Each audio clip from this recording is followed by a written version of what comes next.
everyone, welcome back to the Captain Logan Show. 'Tis I, Captain Logan, and joining me as always is my wonderful chat moderator and producer, DJ Martinez. Greetings, DJ. Hello, hello. Are you excited for tonight's special guest? I'm very excited. It's going to be a great show. Are you stoked? I can't tell you how glad I am that I finally made you play the board game so you'll have any idea what we're talking about. Yes, I have some experience now. Tonight, welcoming our extra special guest co-host, it is the creator of the Power Rangers Heroes of the Grid board game, among other tabletop stuff. It's Jonathan Ying. Hi, everybody. Jonathan, thanks for doing this, man. It's so exciting to talk to you. Super glad to be here. Jonathan, I have been playing Heroes of the Grid for the last 2 years, and this will sound hyperbolic, and I don't mean to get gushy right out the gate, but it kind of has changed my life. Oh my god. So much stuff I never used to do before that. First of all, I'm not a big tabletop guy.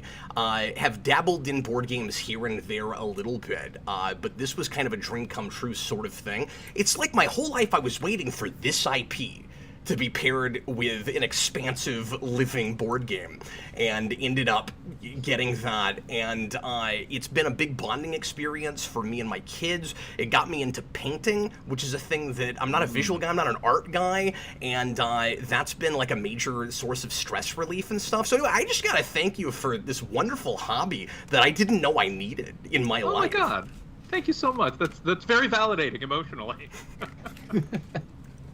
I go almost as far at this point, because I've gotten so sucked into the board game. Like, I look at it, especially now that there's a solo mode, and I mean, I still play a lot with my kids, but I look at it like a video game with a never-ending campaign that sits on a table. Like, that's what it feels like to me.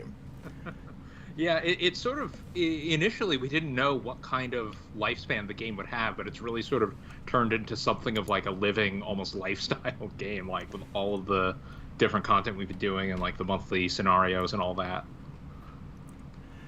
So, folks, thanks a lot for being here if you're watching live. Thanks for watching after the fact if you're doing that. Hoping to see some new faces this evening from the Heroes of the Grid Facebook page. I've been promoting this all week over there, and I want to thank the folks that have already come over to the channel from there to watch game streams. I'm planning on doing more of those, and you guys are awesome for watching me sit at a table by myself fighting Lord Zed with Gold Ranger. It's wonderful. So thanks a bunch for doing that. Tonight we're going to talk Power Rangers, we're going to talk Heroes of the Grid, we're going to talk about a really exciting announcement from Renegade that happened just this morning. Could not have planned this better. I could pretend like we set this up on purpose. But we didn't. Tonight's lead-in topic was initially just going to be, look, it's Jonathan Ying, and let's talk Heroes of the Grid, and we will do some of that. But tonight's lead-in topic is going to be about the really exciting announcement that the system, and now it's a system with a name and everything, it's not just Power Rangers, is going to be expanded to at least one other property. We had an announcement this morning that G.I. Joe is going to get a game in this, in the Guardian system, in the same system. It's called the Guardian system now.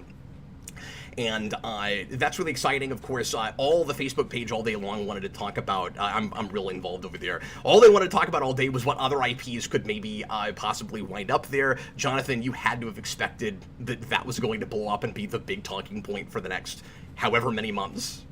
Oh man, yeah. Like, I mean, what's funny is that when I first designed the system, it was definitely designed specifically to deal with some of the interesting challenges of doing a game for the Power Rangers IP specifically. That, like, we were talking about the different kinds of games you could do with this IP. Like, I wanted it to be like a game that felt like you were doing cool kung fu action. You know, like doing the cool, the movements from the show and all these things. And, you know, I am most famous for the dungeon crawlers I've designed. Star Wars Imperial Assault, Doom the board game, you know, I've done some work with Descent and Battlelore and like these kind of tactical miniatures games.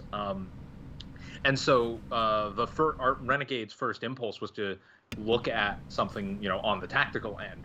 And there was a lot of cool elements to that, but one of the big things is that tactical games, almost all of them really live and die by like ranged combat.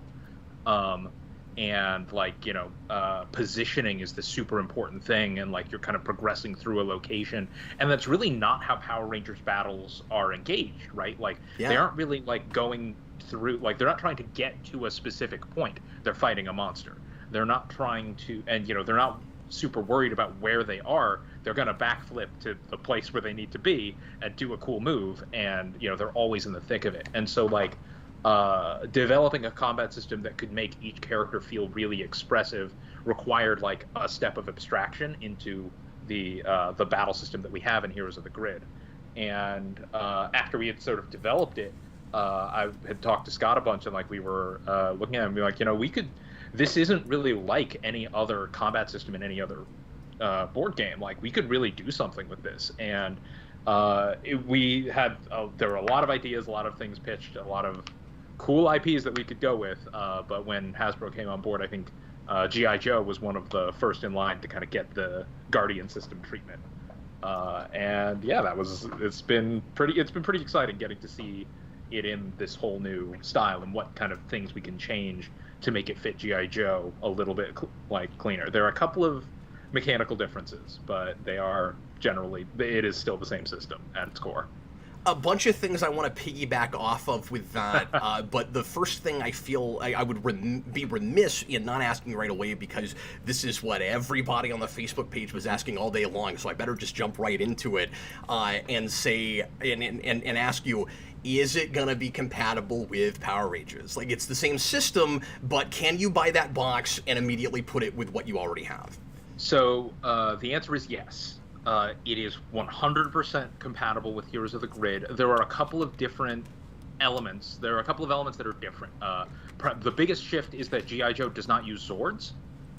At all. Like, they have a completely different system that they play with instead of Zords. That is so how would you mix them? Occupies Zords. Essentially, but they both use foot soldiers as a resource. So in the way that, getting 6 foot soldiers unlocks a Zord, G.I. Joe, it's a much more fluid resource. And so if you are playing with both, it's like, hey, if you have 6 foot soldiers on the track, you can just spend them to buy a Zord like you would in Heroes of the Grid. Or you can keep them around and then do other stuff with them. Okay. So it ends up being almost like a currency. Exactly. Like these sort of I forget the exact term we ended up using for it, but the defeated foot soldiers kind of function as a currency that you are using to requisition various things in the game that I don't know how much I'm allowed to spoil yet. Yeah. But so that is one of the bigger shifts. Also, deployment is slightly different for G.I. Joe. Like, it's a little more modular, and it's something we're kind of experimenting with. We'll see how it plays out. Like, if people really like it, it may be what we go with for future Guardian System games, or we might pivot back to the same foot soldier and location-based system we had before. But yeah. Well, we'll talk some more about this, but before we get further into the lead-in topic, let me just say, as always, once again, thanks everybody for watching live. If you are doing that right now, I see lots of familiar faces and some folks that I haven't seen before in the comments. If you want to make certain that your question or topic gets talked about tonight with Jonathan, as always, you can leave a super chat in any dollar amount that guarantees that, but we will try to do some pre-written as well during the show, and thanks so much for helping to keep the train moving along here on Geekvolution. So, Jonathan, when you, like I said, about 15 different things came to my mind when you were talking about the early days of developing Heroes of the Grid. I'm going to do my best not to make you talk about things that you've had to talk about in 1,000 other interviews, many of which I've listened to. So I have a pretty good sense of what you've brought up before and what you haven't. How much discussion was there early on? How much worry was there in it not being a tactical game? By the way, thanks for not doing that, because I don't think I would have been any good at that, and I don't know that I would have gotten into it as hard as I did. Just simple enough for me, but just complex enough to keep going and playing it on a weekly basis. But how much discussion was there early on, since it wasn't a tactical game, in the figures themselves maybe not being necessary enough to the game? That there might be worry that people would buy it and go, I mean, these are pretty and it's cool that they're in a bigger size and everything, but like, do I have to have them? Couldn't I just have tokens? Mm-hmm. I mean, there's always like a contingent of the community that really wants tokens, right? That like, it's like, can I use tokens or standees, right? And on some level, they are cheaper, right? So like, often those games will come with a lower price tag, but they've just got a lot less table presence. They're a lot less charming. And in particular, we know the Power Rangers fan base, like, they love toys. We love toys. We all love toys. It's a toy commercial. I mean, I have the Bandai, like, Green Ranger Dragon Dagger. Like, I've got, and so the idea, like, Scott was super excited to get to do these really nice, big, detailed models. And the second that I suggested it not be a tactics game, he was like, he lit up, because it was like, oh man, that means we don't have to make the figures fit a 1x1 inch grid, right? Like, that means we can have these bigger bases, we can have bigger figures. He loved that idea, and so that kind of really pushed us towards that. So, like, honestly, my biggest anxiety was just that the game was called Heroes of the Grid, and that makes me think, like, oh, it's like a grid-based tactics game, right? And it's like, no, it's the Morphin Grid. It's, like, specific to the setting. Anyway. But yeah, that luckily no one really was too concerned about that. So yeah. Where did the name come from? That was actually a question that I was going to ask you later on anyway, because we're in a place right now with Power Rangers where we're selling a lot of Power Rangers stuff on the grid idea. I'm assuming because Shattered Grid was as successful as it was. So, like, where did that come from? And was it like a mandate from on high? You had to use that name? So Saban wanted like, this was back when Saban had the IP. Like, that was when we first got this. And I know that they did, like, say, like, we're leaning into the Morphin Grid, like, as a concept, and, like, kind of the multiverse element of the Power Rangers franchise was a big deal. And so it wasn't so much they mandated it so much as it was like, hey, this is something we're kind of leaning into in the franchise in general. It would be cool if you used it. We, like, for a long time, we were sort of waffling between Heroes of the Grid and Battle for the Grid, which is very funny, because now, like, when Battle for the Grid came out, I was like, oh, all right, yeah, hey, look at that. But yeah, I think we ended up going with Heroes of the Grid just because it gave a little more, we liked that emphasis on, like, the heroism and kind of the, internally we had called the Guardian system the Hero Defense system, because it was like tower defense but with heroes. I don't know, it was weird. But yeah, I think Heroes of the Grid was one of our leading names. We didn't want to tie it specifically to Mighty Morphin. We didn't want to, like, lock it into that. So yeah, there were a couple of names, like the word Legacy got thrown around a bunch. Honestly, Heroes of the Grid was just kind of the one that stuck the best, and it kind of had HOTG to kind of look nice as a little, as an easy to type thing. Yeah, so that, yeah, it just kind of worked out pretty well. And you know, DJ, that if the phone game, which DJ and I used to play all the time, had come out after Shattered Grid, it would not be called Legacy Wars. It would have Grid in the title. Yeah, Legacy Grid is what they would have called it. Or something, yeah, like... They really wanted to lean into the Morphin Grid, like, and I mean, hey, it's one of the coolest parts about the franchise. Like, the weird thing about Power Rangers is that every series is a different goddamn universe for the most part. Like, yeah, it's wild and cool. Like, it makes crossover episodes much wackier. Well, and I think that's a lot of what gives the game so much versatility, but also keeps people coming back and makes it gives it more of an incentive to be all in, because you're constantly going, some of my favorite characters maybe aren't in the game yet, and there aren't a lot of other properties with like that many different sets of characters, or different characters in general, that people would just constantly be waiting for more to come out.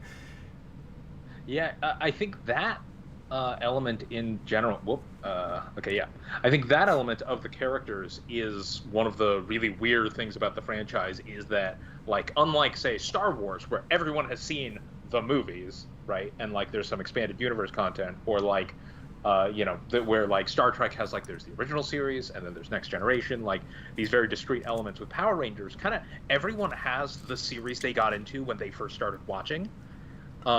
And, like, every series is so different and has its own flavor that everyone's got their own favorite season. And so, like, from the word go, like, when we were first doing it, like, people were like, when are you doing Dino Thunder? When are you doing Dino Charge? When are you doing Time Force? Like, and the polls of, like, which team we wanted to do next, like, there's such a variety, and, like, people, like, that it does get a little tricky, because it's like, that also means there are several seasons that people, like, don't care about and don't want content for, and, like, which means you can't rely on the overall fan base of a game line to necessarily buy in to every single product.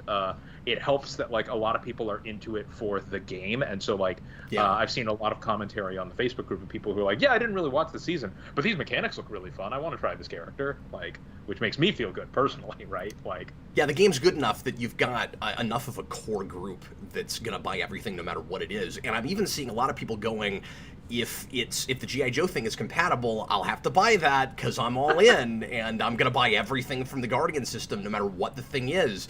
And I'm like, when they, I want to see if you're still saying that when they get to other IPs that they might have access to, like, you know, if they ever did My Little Pony, are you getting like, that? Are you buying those? Right? Say it again. That'll definitely be a different community draw, right? Like, it'll be interesting. There's definitely a few IPs like from pretty different franchises that I would really be in, like the Renegade is currently talking about possibly considering for Guardian system games. Like, not like can't confirm anything.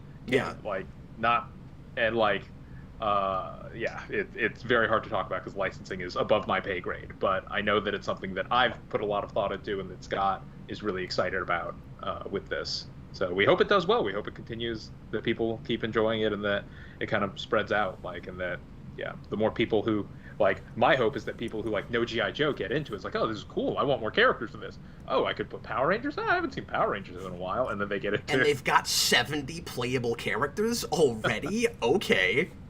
A bigger cast than Marvel vs. Capcom 2. That's true. And that's hard. That's insane. Like, when someone gave me those numbers, I was like, oh my god. And I mean, at the rate it's going, it could even get to the point where it's got as many characters as that game, plus the extra random minor characters that jump in when you do a special move, because they have all those too. Yeah. Oh man. God. Jonathan, how involved are you in the G.I. Joe side? And every time one of these ends up getting greenlit down the road, are you super involved, or do you hand it off to somebody? So it varies. We have another developer, TC Petty, who kind of had the reins of the G.I. Joe expansion. We worked very closely together. We've got we used the same testing core that we use for Heroes of the Grid. We used a lot of and I was sort of guiding him through the system because I know it like the back of my hand, and it's my baby. So it's definitely taken a lot of, ideally we'll be able to pass the reins off to TC or to other people with other products. That with G.I. Joe in particular, I was pretty close to it. There are definitely some elements of it that weren't out of my brain, right? That are this is like TC's design sensibilities, and he's got a slightly different philosophy on game design than I do. But given that it's my core system, I tended to have primacy on those kinds of conflicts. But it was really interesting to kind of see his point of view and his design elements kind of creep into the game, and his the way he played. He basically designed the alternate system that is not Zord's that G.I. Joe uses, and it's super cool. I'm very excited about it. Yeah, I'm real on the fence about it because I'm curious to see what it would look like with another property, but I don't care about G.I. Joe. Yeah, and that's the big thing, right? And it's the same thing as oh, I didn't watch, someone being like, oh, I didn't watch Time Force. Why do I want these heroes? And it's I think we've gone well past of trying to make sure that every single product appeals to every single person, so much as we want to make sure that people who like that IP will love this version. We really respect those fans of that specific thing. Yeah, because you did get some criticism early on for leaning really heavily into Mighty Morphin, and I think people had this notion that every time there was a new set of expansions, there would have to always be something Mighty Morphin there because you'd lose, core players, or you wouldn't be able to bring in new people, and clearly that's not happening at this point. You guys have exhausted so much Mighty Morphin, and you're starting to appeal to a lot of other sets of Ranger sensibilities. There are a few series at this point that don't have at least some kind of representation in the game. Yeah, there are a couple of series with 0 rep right now, and it's not necessarily a huge priority that we make sure every single series or Ranger team has representation, although that is something that I really want. That hasn't necessarily been a development priority because it's so like the goal is to make something that the fans want, that the fans are excited about and will like get hyped to play. And some people are really excited to make sure that like there's a rep for every season, and that's something that I personally want to do. So I'm pushing for it, but it's not necessarily the highest priority, right? Hence all of the Mighty Morphin content. Like, I mean, we did the Tommy Oliver pack kind of partly to get him out of the way. Yeah. It's just we got so many Tommies. Let's just do them. Let's just get it. Like, do it. It was kind of a joke, but like, let's just do them now. Free up some space. The Tommy Oliver fans can go in, go hard, and then we can, do other stuff. And DJ, when I showed him that before he was playing the game, immediately rolled his eyes because DJ has this whole like anti-Tommy thing. Yeah, I mean, and it's also like, hey, if you don't like Tommy, here's the pack not to get, I guess. Like, yeah, sure, yeah, you could avoid him.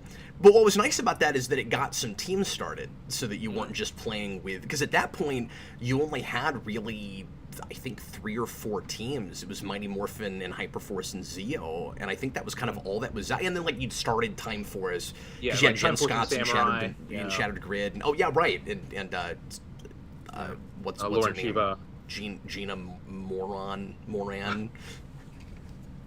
Yeah, are there any Alien Rangers in the game yet? Because that's what I need if there's not. Not yet. Delphine? Can we get a Delphine? I do love Delphine. Hey, like female White Ranger leads the team. That would be that'd be good ally pack material, I think. Make it happen. Like, yeah. Alien Rangers is one of the big things that I see all the time, people predicting and hoping for, and constantly... It's funny, because it didn't do that well. Like, it was not a very successful experiment on Saban's part, but, like, there are a lot of people with a lot of fondness for it, partly because it was Mighty Morphin, right? Yeah. And I do like the suits. Like, I love the Kaku Ranger suits are very fun to me. Like, that's DJ's favorite. Yeah, those are my favorite suits. I love the ninja stuff. Yeah, I'm also the only one that likes Ninja Storm, so... Hey, no, I'm a huge... Getting Cameron in the game was a priority for me personally. Oh, good. That's awesome. Yeah. Cam's awesome. Yeah, Cam's great. We want to do the Thunder Rangers at some point. Like, yes, that'd be so cool. Yeah. But I think a lot of people have nostalgia for Alien Rangers. I mean, I loved that stuff when it was on, and I used to call it my favorite part of Mighty Morphin, and then I went back to it, and it doesn't hold up as well as I remember it compared to some other things. Some of that's because of the little kids, and I don't know, some of the choices are very, very strange. And Hydro Hog was one of those villains that felt like a one-off monster that we had to make a 10-episode main villain. Yep. And so, like, just like Louis Kaboom thing, like, yeah, it really leaned into that. How much truth is there to the rumor I've been hearing that, and maybe it's a thing that you guys straight up announced and I missed it somewhere, but I've been hearing that you guys are completely done at this point with one-off monsters? So it's something that I may have mentioned in the past. It's just like it's hard to do them. Like, okay. Just there's so few monster slots in the game. Like, when we do an expansion, like, Rangers are usually the priority, right? Like, we want more Rangers, and monster and boss slots. Like, the game, you only encounter one boss in a whole game of Heroes of the Grid, and you encounter 2 monsters. And so usually when doing like a series, like, you've got the boss, and then you've got their lieutenants, and originally it was like, oh, Goldar's also a boss, but like, if we were to do Mighty Morphin in a new pack, Goldar would absolutely be a nemesis or a monster. And like, it's kind of just like, it's very, very hard to fit in the monsters of the week. It was easier with Mighty Morphin because those had so much coverage. Like, King Sphinx was just like, everyone knows King Sphinx. He was in all the toys, like, and came surprisingly late in the game, really, considering how popular he was. Yeah, that was kind of my fault, honestly. So originally, Goldar was going to be in the core box, and so we decided not to have King Sphinx just because he has such a similar character design of this like big winged animal-headed guy. And then Goldar's sculpt ended up being way too huge to fit in the box, so he had to be Kickstarter exclusive. And then we ended up with, and then like the box just didn't have either Goldar or King Sphinx. in the core box, and that was an unfortunate circumstance that is largely my fault, because I was like, okay, like, you know, because I made that call to not have King Sphinx in the core and save him for an expansion, and then just he eventually came out with some of the U2 monsters that I love, and I'm kind of glad for that also, because that was at a point when I had a much better handle on the system, and King Sphinx, like, I'm really happy with King Sphinx's design. Like, if we were to have put him in the game much earlier, I think he would have been a little less flavorful. Like, his whirlwind ability wouldn't have been in the game. So yeah, like, that certainly changed how that came out. I think it works ultimately in a weird way to your advantage, though, just because, I mean, I found the monster selection really kind of provocative with that initial box. It's not exactly what you would expect, but it's memorable monsters if you know the show. So, like, immediately when you see Madame Woe in the box, you go, okay, somebody knows Power Rangers. Like, obviously we all love Goldar, but Goldar's in the first episode. Goldar was in the 2017 movie, a movie that looks like somebody watched the pilot and then adapted it into a film. Like, you obviously knew the series and had an affection for it and an affinity for it, and so I think it was actually kind of fortuitous that you ended up having to go with slightly more obscure things. Mm-hmm. Bones is a fan favorite monster that I don't think gets talked about as much as some other things, but was in, I mean, like, he was in the Super Nintendo game, like, he was well loved back then. I love Bones, like, and I think, like, Bones was one that I'm like, this is, like, Bones and Pudgy Pig are, like, and, like, Eye Guy, like, these are some of, like, the classic, like, ridiculous Power Rangers monsters. Like, these are the weird, like, these are the things you come to Power Rangers for. Like, no other franchise has, like, you know, this pig in a Trojan helmet with a fork and a knife. You know, and, like, the weird magical skeleton with a hat and a sword, like, fighting Power Rangers. I feel like that was kind of this fun, gave it a really fun fantasy element. Yeah, I don't know. We had a good time with the core team. If more, like, I was a little bit disappointed to hear that you're not doing more one-offs, but I completely understand that. Me like, too. It makes a lot of sense, but there are a number of those that I would, and as far as like, going back to Mighty Morphin content, the only stuff left that I really kind of wanted was monsters, but obviously we've been spoiled, Jonathan. I can't complain. I've already gotten all the Rangers I cared about. Like, I didn't expect Gold Ranger quite that early. I wasn't sure we'd ever get, well, not even just Rangers. Like, I didn't think you'd ever put Zeltrax in the game. That was a big deal for me, man. He's my favorite. He's like Goldar for me, for some other people. Zeltrax is great. Like, I love Zeltrax's design. I love it. Like, yeah, I love Zeltrax. I think one of the things that I do struggle with a little bit is the fact that there are, you know, some tropes to Sentai shows, and lieutenants can kind of bleed together a little bit. It's like, okay, here's another, like, she's not Scorpina, she's another cool kind of vampy lady with a sharp weapon who, like, does a backflip and has high heels, like, and it's like, okay, how do we make her unique? Whereas originally it was like, all right, you know, Rhino Blaster was a football player, let's go nuts. Like, you know, that was a lot easier to make evocative, like, really flavorful stuff. So I do kind of wish we could do more Monsters of the Week, but, like, it's just usually not as cool for a series, because, like, you know, it would be crazy if we did, like, a Monster of the Week instead of, like, one of the popular lieutenants, right? Like, if we did Turbo, like, if we did one of the Turbo Monsters of the Week and didn't do Elgar, like, what? That would be ridiculous. Like, well, my son and I have been watching through Space, and we keep going, see, Space doesn't even quite feel complete, even though it sort of is in the game, because Elgar's not there. Yeah. Like, yeah, we're still waiting on Elgar, unfortunately. Like, and he's appeared in so many seasons. Like, it's sometimes funny because, like, with Squat and the Babu and some of the lieutenants, it's like they didn't really fight that much. Like, they were mostly, like, just, you know, they were present as characters. But yeah, Squat and Babu were fun. The unhinged ones, like, yeah. One thing, that, of course, if you guys hold to that, we'll never get this now, but I'm just going to tell you about it because I think it would have been fun. I would have really liked to have eventually gotten Lip Syncer and Silverhorns, because then you could have recreated the Super Nintendo Zord Fighter, which remains my favorite Power Rangers video game of all time. I had a great time with that. Yeah, it's great, and it holds up really well. It's real Capcom-y. Cool. Like, yeah, I was not have expected that, honestly. Like, I remember playing the hell out of it as a kid, but like, I was so sure that it was like most of the Super Nintendo fighters were pretty awful. Like, I played the Ranma 1/2 fighter, and that was goofy.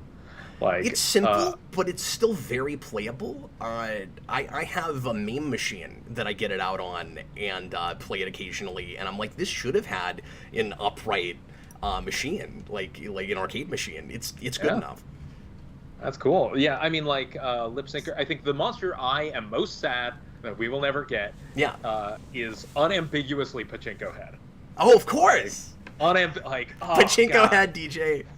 Like, I'm so sad we will, like, definitely never, ever get Pachinko Head. Like, maybe, like, at the very end, Scott will let me put him into something, but, like, yeah, that is an example of, like, a really evocative monster that we just, like, don't have room for. Like, there's too much other content that we want to do, and it's really hard to justify these like quirky monsters of the week when it's like so few people remember them, right? They appear in 1 or 2 episodes, and even if they're great episodes out of a whole series, like, you know, you want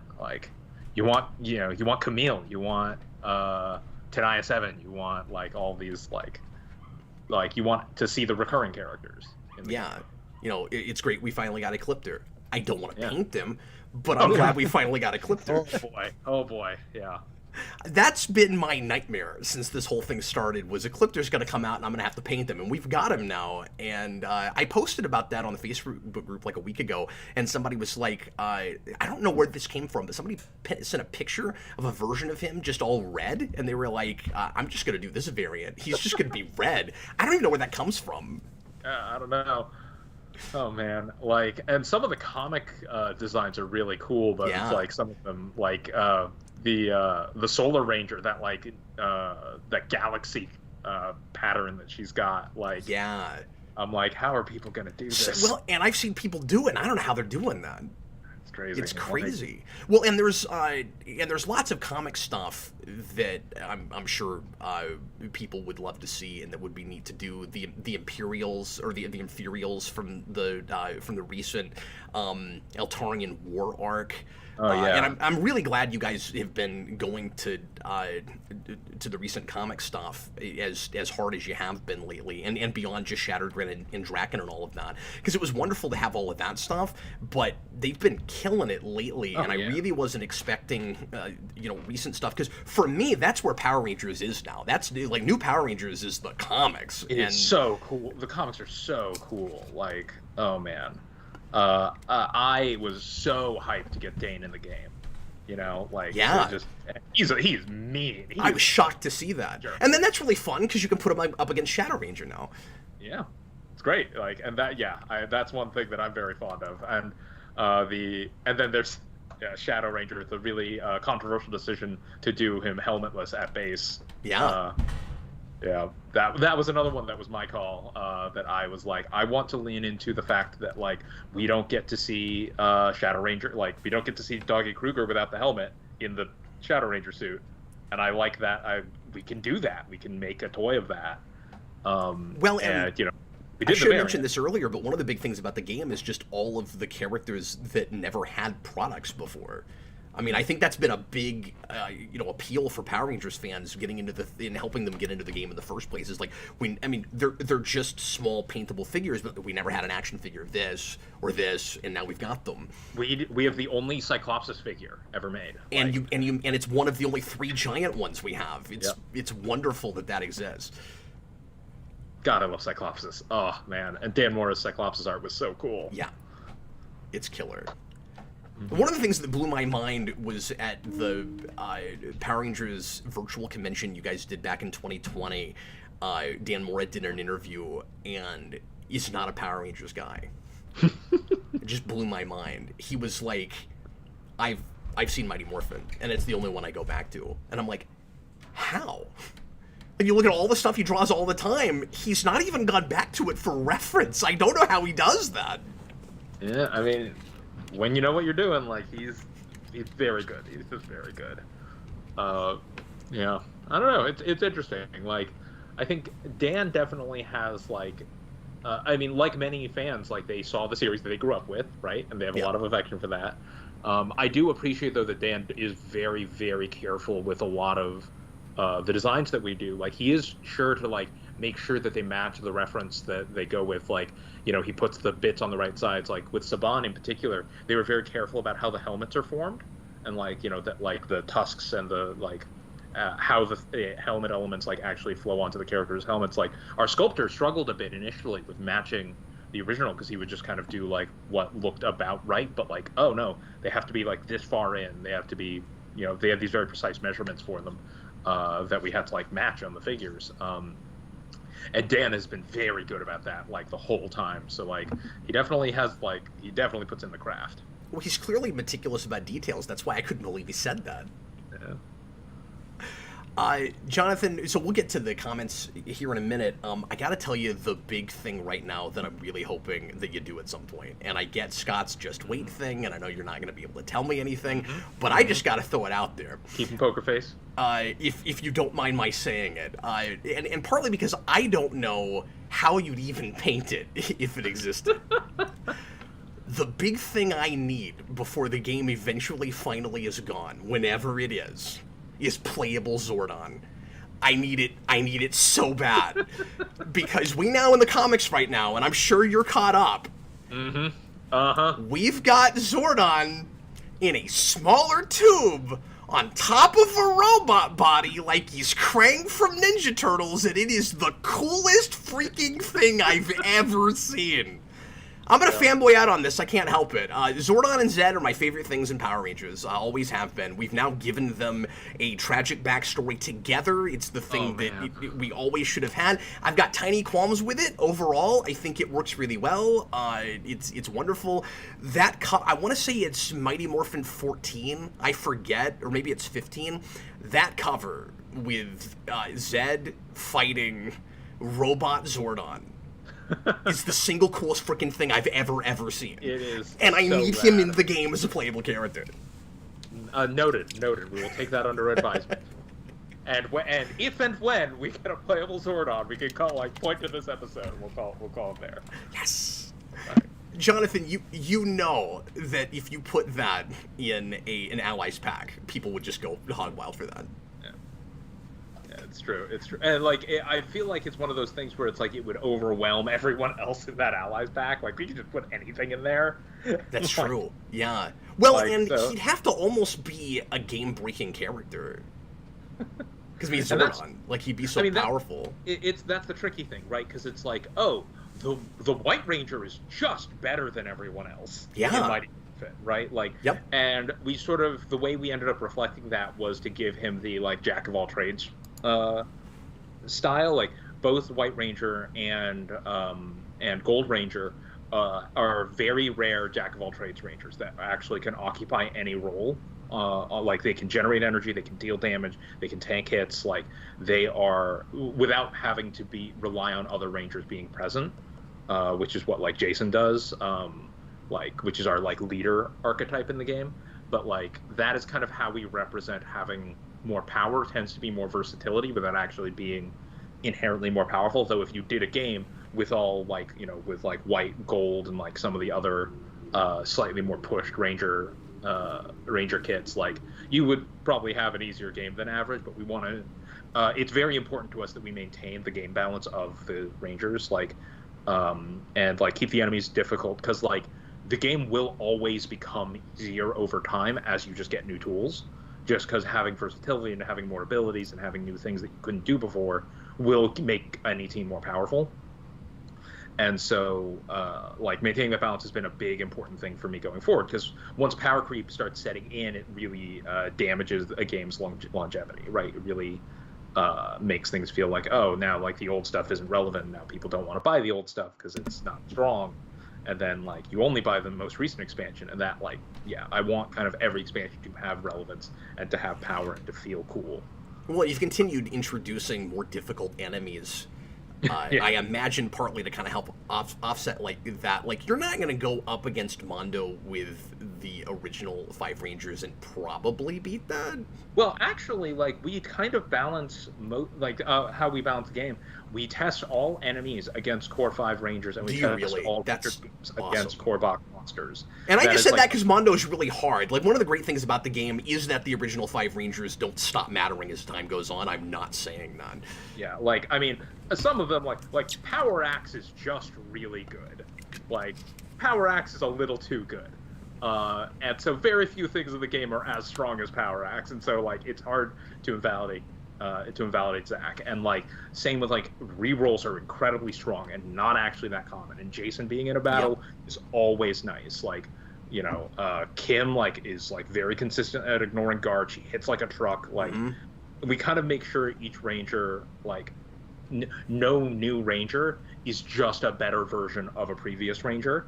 Like, we kind of want to make sure that it remains true. Like, some Rangers do come a little bit under curve or a little bit spicy, but like overall, like I think Zeo Blue needed to get nerfed, which was a thing. Well, because he had a combo that was a little too easy after, like, I made one change late in, there's an example, I made one change late in testing with Zeo Blue, which was I made one ability, it was originally another Ranger can do this thing, and I was like, why not just let him do it as well? And that just completely broke him open, where, like, he was able to combo into himself, which was not good. And so we reverted that, and that'll, that's in the errata. But, like, in general, I think we've done a pretty good job of maintaining character balance over the course of our ridiculous number of figures. Like, oh my god, there's so many Rangers. Yeah. Sorry, I'm rambling a lot. No, you're fine. It's really great to get the inside track on all of this. I appreciate it. And also with as many Rangers as there are, it makes it very difficult to keep up with painting. I don't know that I'll ever get everything done, especially with foot soldiers. It's absolutely insane at this point. Mm-hmm. I just do like a simple like wash on a lot of my foot soldiers. Like, I just do like, just get the creases in there to make them pop, and then like it's fine. Thankfully, like Quantrons and Putties, like, hey, they're gray. Look at that. That's a thing I wanted to ask you about. Do you personally own everything? Yes. Like, do you hang on to all of it? We a lot of it is in our. I have an office space partly for this reason. But actually, as part of my contract with Renegade, like, one of the things that I stipulated was I want 2 copies of everything we make. Wow. And one is just kind of one to keep in box and one for me to actually play with. I kind of have a nice little shelf of all of the games that I've ever worked on, kind of still in package, which is just kind of a thing for me. Like, I have everything. I tend to, when I play test, we have like a digital setup that we've gotten like going on like Tabletop Simulator using our assets that we use for testing. Though not always TTS. I think we use Screen Top a lot lately. So that's for testing, but like, and physically, like, I will go to like the Renegade offices where they also have everything, and I just play with their stuff a lot of the time, just because it's easier than fishing out or lugging my stuff around. It is very cool to see it all come together, because when I'm playing with it, it's like placeholder card art, and like, I printed these out and then sleeve them in front of like Magic the Gathering lands and Pokemon cards. When I'm testing these out, and like using placeholder figures the whole time. So like when I finally got to see like the new ally pack with Hyperforce Greens, like chain swords, and like, oh man, I'm always really hyped to see them in person. They're always bigger than I remember them being. Like, they're huge. TIV and Alan in the comments are saying, "Oh, that's smart that you asked for 2 of each when you started with Renegade." Yep. That was it's a nice it was a nice perk in the contract, and it's not too hard for them. Like, they just set aside a couple copies for me. So let's go to some questions, DJ. First of all, I want to go to one from the Facebook group. Tivis says, ask him since they're... I guess he couldn't make it. Ask them, since they're expanding the system to include other stuff, what would he loved to adapt with it if licensing wasn't an issue. And I knew this would come up. Like, this is so hard to answer because some of the things that I really, really want are in negotiation. And so we can't, like, I don't want to jinx it, first of all, and second of all, like, you know, the NDA, right? Like, I'm gonna, you know, I'll have a sniper scope trained on me if I try and say anything. Like, I think, I don't know, and anything that I say will automatically be, like, deconfirmed, right? Like, as not in the works. That'll never happen, yeah. Well, don't feel the need to answer the question, certainly. Yeah, like, I've certainly, like, put a lot of thought into, like, I will say there is a video game that I'm playing a really alarming amount of, and that I think would be a really good fit for the brand. And so, like, working with, like, a video game franchise, certain video game franchises, I think would be a really cool fit for the game. Like, and there's a bunch of them that suit the system. Yeah, and that is Tibbets in the comments there. He is here actually. Yeah, hi Tibbets. I know what me and yours would be. Our number ones would be Cap. Oh, of course. Of course. And Jonathan, you don't have to speak to this certainly, but obviously the big thing I've wanted from almost day one is Ninja Turtles, and a lot of people in the Facebook group immediately that's what they went to. And it's interesting because there was speculation about this really recently, just with IDW Games folding and people wondering where the license might go if another game company, because they attempted, I believe, not one but two different unrelated miniatures games, one of which I've bought and never played. I still haven't gotten it out. I bought it just to get Turtles figures because I thought I might try to make my own custom cards for Heroes of the Grid. That's the only reason I bought that. I mean, I think both of they had Shadows of the Past and like that the first one they did. Like, I think they're both compatible. Like, one of them, it's sort of a soft reboot. Of the are same they? System. Okay. Yeah, I believe I haven't. I don't know the compatible. system. I just have it. Yeah, it's the AUGS adventure games. Like, they did the Batman game in it recently. The Batman the Animated Series game. Yeah. Okay. Yeah. I haven't tried that yet either. Yeah, it was designed. That system was designed by Kevin Wilson, who was like one of my mentors when I was first starting out. Like, wow. Yeah, like we have talked so much about adapting franchises that we love and like what the challenges are and like what, you know, best practices. Like we talk a lot of shop. Kevin's great. Like, I think, yeah, the AOGS system is really cool and interesting, honestly. And there were a couple of games they were working on in that IP, in that system, that new IPs they were going to put into that system that unfortunately I don't think are going to see the day now that IDW's folded. So, like, yeah we'll see. Yeah, it's a shame. Scott Gata is in the comments, ladies and gentlemen, making sure I'm sure that Jonathan isn't saying anything he's not supposed to. Yep. Scott says he doesn't want to say, but he really wants to do a Peanuts version where the kids fight off the Great Pumpkin. This has been my long game since Pumpkin Rapper. Like, Pumpkin Rapper was my compromise for the Great Pumpkin final boss of all of the Heroes of Grid system games. You can quote me on that one. I had to argue with somebody on the Facebook group today who said, well, Ninja Turtles would be great, but it would just be an initial core box because you wouldn't have any heroes past the original Ninja Turtles. And I'm like, that is not true, sir. Oh, you don't know. You have no idea. You could easily do 20 or 30 allies, if not more, easily. Yeah, I mean, when I realized that AUGS has Usagi Yojimbo in it, I was like, I was so hyped. Like, yeah, no, like, there's a lot. I mean, you know, a lot of these franchises like intermix and have crossovers, or like do, you know, have their own deep lore, deep cut characters. Power Rangers more than most, honestly. Yeah. Ninja Turtles is obviously a good fit just because it crosses not only the one time in space, but also there is a comic crossover now. And a lot of people were hoping that eventually somehow you guys could get the Turtles license and cross just for the Power Rangers stuff. But now that you're doing the G.I. Joe thing, I'm wanting also just standalone Ninja Turtles that I can put with Power Rangers. So I'm doing this, and you don't have to say anything, but it's looking possible to me. I'm also doing this for so many IPs, like... You know, there's definitely more than we could possibly chew at the moment, you know, like, you know, so it's also going to be whichever ones end up being good. But yeah, like, oh man.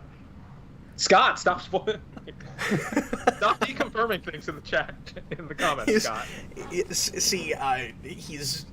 We now know for sure there's never going to be Golden Girls because Scott said there would be, so it's never going to happen. Yep. Scott, are you guys trying to make Renegade the Funko Pops of board gaming? Is that what you're trying to do? It's just everything. A-Team, the board game. Don't give him ideas, but like, I don't know. Jonathan, could you have imagined when you started coming up with Heroes of the Grid that it would become a system? Honestly, like, yeah, so I had imagined that Heroes of the Grid would have the normal lifespan of a game of this type, which is about a year and a half, 2 years, and it's like really petering out by the end of that 2 years. Like, and then by then I'd be like, all right, cool, and then we'll do another game using that system, and like do kind of a 2.0, and then like we'll like that was kind of what I had initially pitched, right? Was like, cool, once that once the system kind of petered out, we'll have learned a lot of lessons, then we'll be able to like we'll make and then we can do it again with like either a Renegade owned IP, or like we'll do whatever, like do a generic fantasy one, I don't know, like and that was kind of something that had been in the back of my mind, because I was like, of course there's no way this system is gonna last more than 2 years. Slam cut to today with delicious egg on my face. That we've got, it's going strong. Like, it is definitely, and like it is going strong in a way that really gives us a lot of confidence in the amount of like how strong it is as a core system. Like, the fact that it has sustained this many expansions that are cool and fun and interesting really speaks to the versatility that I lucked into like figuring out for the system. Like, that there's a lot of meat on these bones, and I'm super excited. Is there any reason we've lost DJ, hopefully he comes back here in a minute. Is there any reason, Jonathan, to be concerned that Power Rangers could start to wane and might be ending sooner rather than later because we're moving into other IPs?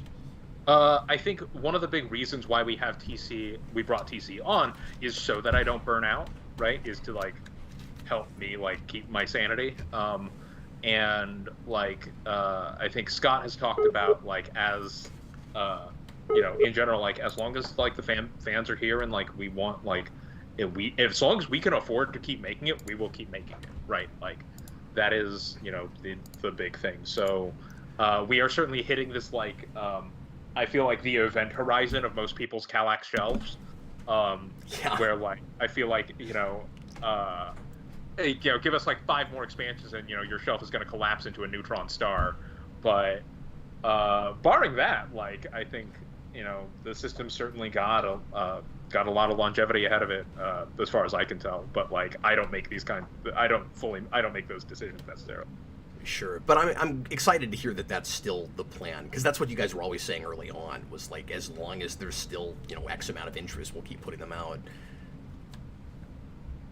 Yeah, there was some concern early on, like specifically when like kind of the Hasbro acquisition was first announced. We got a little, we were like a little nervous. It's like, ooh, are we gonna be able to keep making this? Like, Hasbro has their own board game arm, like, and so that's part of why the first Kickstarter is so stacked. Was that we wanted to like get out a lot of the stuff that we really wanted to do, like, from the kickoff. We wanted to make it as cool and big as possible, because we didn't necessarily know if we would be able to keep it going. And thankfully, Hasbro has been great to work with, and they've been great partners to Renegade, and like, they've let us, as you've seen, they've let us go crazy with this system. And it's nuts, and you've gotten a lot more creative control than I ever could have imagined you would have. For folks that have, and I'm sorry, we still haven't gotten to many comments yet. I'm waiting for DJ to come back. Hopefully, I'm not sure what's going on his end. My guess is that he forgot to plug his laptop in again. That's my guess, but we'll see though. But so I'll just keep talking to Jonathan for a minute and hope that DJ pops back in and is able to mod comments, because honestly, he hasn't had too much to do for the last hour, and I'd hate to take his job away from him. So you've got to tell the story for folks that haven't heard it, and for some of my audience that isn't familiar with Heroes of the Grid, the story about Santa Claus. I watched the stream somewhat recently where you guys were talking about scenarios, and everything that you guys joked about with Santa Claus came to fruition. All of it.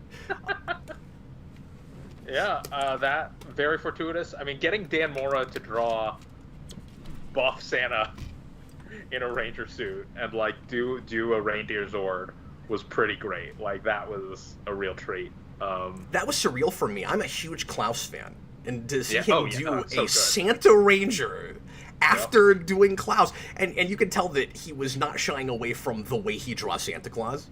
Oh yeah. And like, it's Klaus is a Power Ranger. I'm here for it. I'm here for it. Like, yeah. And we had a great time. Like, and yeah, like it's one of those things where it's like I really love the Power Ranger franchise and the amount of like whimsy that's in it. Like we get to, Pumpkin Rapper exists, Santa Claus exists. Like we can go nuts. We could like just look at Heximus. Just look at him. He's such a stupid design, and I love him so much. Yeah, he's a big chimney man with like a Christmas tree, like lance. When I showed that to my wife, she was like, "Wait, are those candelabras? Is that a chimney on his back? What is?" He's got a chicken as like he's got like a whole roast chicken as a jetpack. Like why? because this franchise is the best, and I love it. Like, oh, there he is. Hi, DJ. Heyo. Look at that. The stupid moderator sits around for an hour silently, and then when it's about time to ask questions, his power goes out. I knew it. Oh wait, your whole power in your house went out, or just your laptop? No, the power flickered, so my Wi-Fi had to start back up. Oh wow. Which was annoying because I was like, I'm here, but I cannot join until this stupid thing boots back up. So sorry about that. Well, I'm glad you're back. Yeah, DJ, I'm sorry for you're not having much to do for the first hour. You could have jumped in, buddy. Oh no, I'm enjoying listening to it. DJ, let's get to some comments. I know we got a couple of super chats real early, and then guys, really open up the field after this with questions about Power Rangers or really anything under the sun within reason, pop culture wise. Let's try to. The first hour of this has really turned into just in a kind of, I don't want to say standard interview, but just. Me really picking the brain of Jonathan Ying, because I've wanted to do that for 2 years. So thanks for indulging me. But let's really shift into our regular Captain Logan show mode after this, and throw us some really interesting, fun topics. I really want to get into Jonathan's Power Rangers background and stuff here in a minute. And I know earlier somebody asked what DJ's origin with Power Rangers was, so we should do that for both of you guys. But let's knock super chats out first, DJ. Maybe. DJ? And scene. Yeah. I just assumed DJ was really stoic. Like, there he is. Hello. He's a Vulcan. Sorry, my connection is all over the place tonight. Apparently, I don't know what that was. Power flickering, I guess. Okay, so take 2. Are you ready? Here we go. DJ, Sure. Can we do the super chats, please? Sure, we got a super chat from Checkers the Inventor. Hi, Checkers. $5. Thank you so much, Checkers. Have either of you two heard of the 1986 classic Milton Bradley game, Fireball Island? I sure have. What is that? Oh man. Okay. Well, so Fireball Island is like do you remember Mousetrap? Yeah. Okay, so the game Fireball that takes Island 19 years to set up, and then you go, oh, that was the fun part, okay, and then you don't do anything with it after that. It's a little bit like Mousetrap turned up to 11. Basically, it's this big board game on this big kind of like vacuum-formed tray of like this volcano, and you're each trying to progress around this board, trying to do like accomplish objectives or like, get away. And meanwhile, every round, like you'll roll dice, and the volcano will like spit fireballs out, which are big marbles that you'll roll down this like big structure, and the marbles will like knock your character, like your little figure around, and based on the physics you may end up back at the start or you may end up somewhere else entirely. And the whole game is sort of about it's like this very wacky Milton Bradley game that has had a somewhat recent re-release by Restoration Games, who like took it and kind of made this big, beautiful AAA version of it. Fireball Island is great. Definitely check it out if you've never seen it. It's like very goofy and honestly really good. It's a great family game. Incredible table presence. It looks super cool, and they've really done a great job with the new version of Fireball Island. But yeah, there's a lot of people with a lot of fondness for that as kids, and seeing it be remade was like, wow, someone actually went and did it. That's awesome that you knew what that was. Jonathan, do you have a favorite classic board game? Ooh, I think my default answer to that is Cosmic Encounter, which is one of Richard Garfield's first games. It might even be his first game, or no, sorry, it was not designed by Richard Garfield. No, it inspired Richard Garfield to make Magic the Gathering. Cosmic Encounter is a honestly fairly simple game about conquering the galaxy, where you fight other aliens by like playing cards and sending ships to like take over other players' planets. The big twist of that game is that every single player has an alien race card that gives you a unique power, and that power breaks the game in some specific way. So one alien is the loser, and whenever they lose a battle, they actually win a battle. One alien race is the prophet, where they get to predict how a battle will go, and if they're right, they get like some extra bonus. One of them is like the zombie, and their units just can't die. And these powers range from being like insanely overpowered to being kind of like a little bit weird and like quirky. And the game is like astonishingly balanced because it is like a 4 to 5 player game. Players will like you have to team up against the zombie because they're just too scary. So like you form alliances and create this interesting metagame where often the most powerful alien power is actually a disadvantage because everyone is kind of keeping an eye out for you and making sure that you can't just steal the lead because you're so powerful. So every game has a really unique social dynamic, and every combination of aliens creates this very weird, dramatic situation where it's like one alien who all of their ships are like 3 times as powerful. They're really good, but against the loser, where like they actually want to have low power ships to lose the fight, to win the fight, it's completely changed the game. It is one of my favorite classic games. It was the game that got me into board games as a hobby and like getting into game design, like really deeply inspiring. I have a huge board game collection and shelf, and there are a lot of amazing games I could yammer on about, but I think Cosmic Encounter is sort of my go-to classic choice. When was that made? Oh god, like Cosmic Encounter was I think originally made in like the 80s, and it's been re-released like 9 times, which is a good sign for a game. Like it's a really like if a game has gotten like multiple new editions over the years and has that kind of staying power, usually it's a really good game, and Cosmic Encounter is one of those. I think like there's Fantasy Flight put out a new edition a couple years ago, and it's like still the same game, it's just with new art design. And it's great. It's just so good. Definitely one of my favorites. That sounds fascinating. It sounds like a thing I would be terrible at, but it sounds fascinating. Yeah, it's honestly very simple. Like it is not like a grand strategy game, but it is. It's great. DJ, do you have a favorite board game? I'm not really a tabletop gamer. Like I play just when I was a kid, I played games with my brother. We played chess a lot and Stratego. But my wife is a huge fan of Stratego, and I didn't grow up with that. She got me obsessed with it. There was a night where we played that game like a couple times in a row, and I wanted to keep playing, and she was the one that made us shut it down. That was how into that game I suddenly was. Yeah, so it was like those kind of more simple games that I've never played anything like anything close to the degree of Heroes of the Grid. Being tossed into Heroes of the Grid, like that is going into the deep end. Like, yeah. Deep, man. It was when I played with Cap the other. And he was figuring it out. He was doing all right. I played with him and his wife, and we had to play remotely because he's in Georgia. But we played with all physical stuff. So I actually bought DJ a collection of the majority of everything for Christmas. I found a really good deal. Somebody was liquidating a collection, and it was very overwhelming for DJ.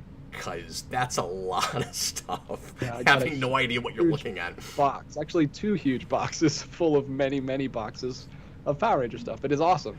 Power Rangers is a big thing for me and DJ.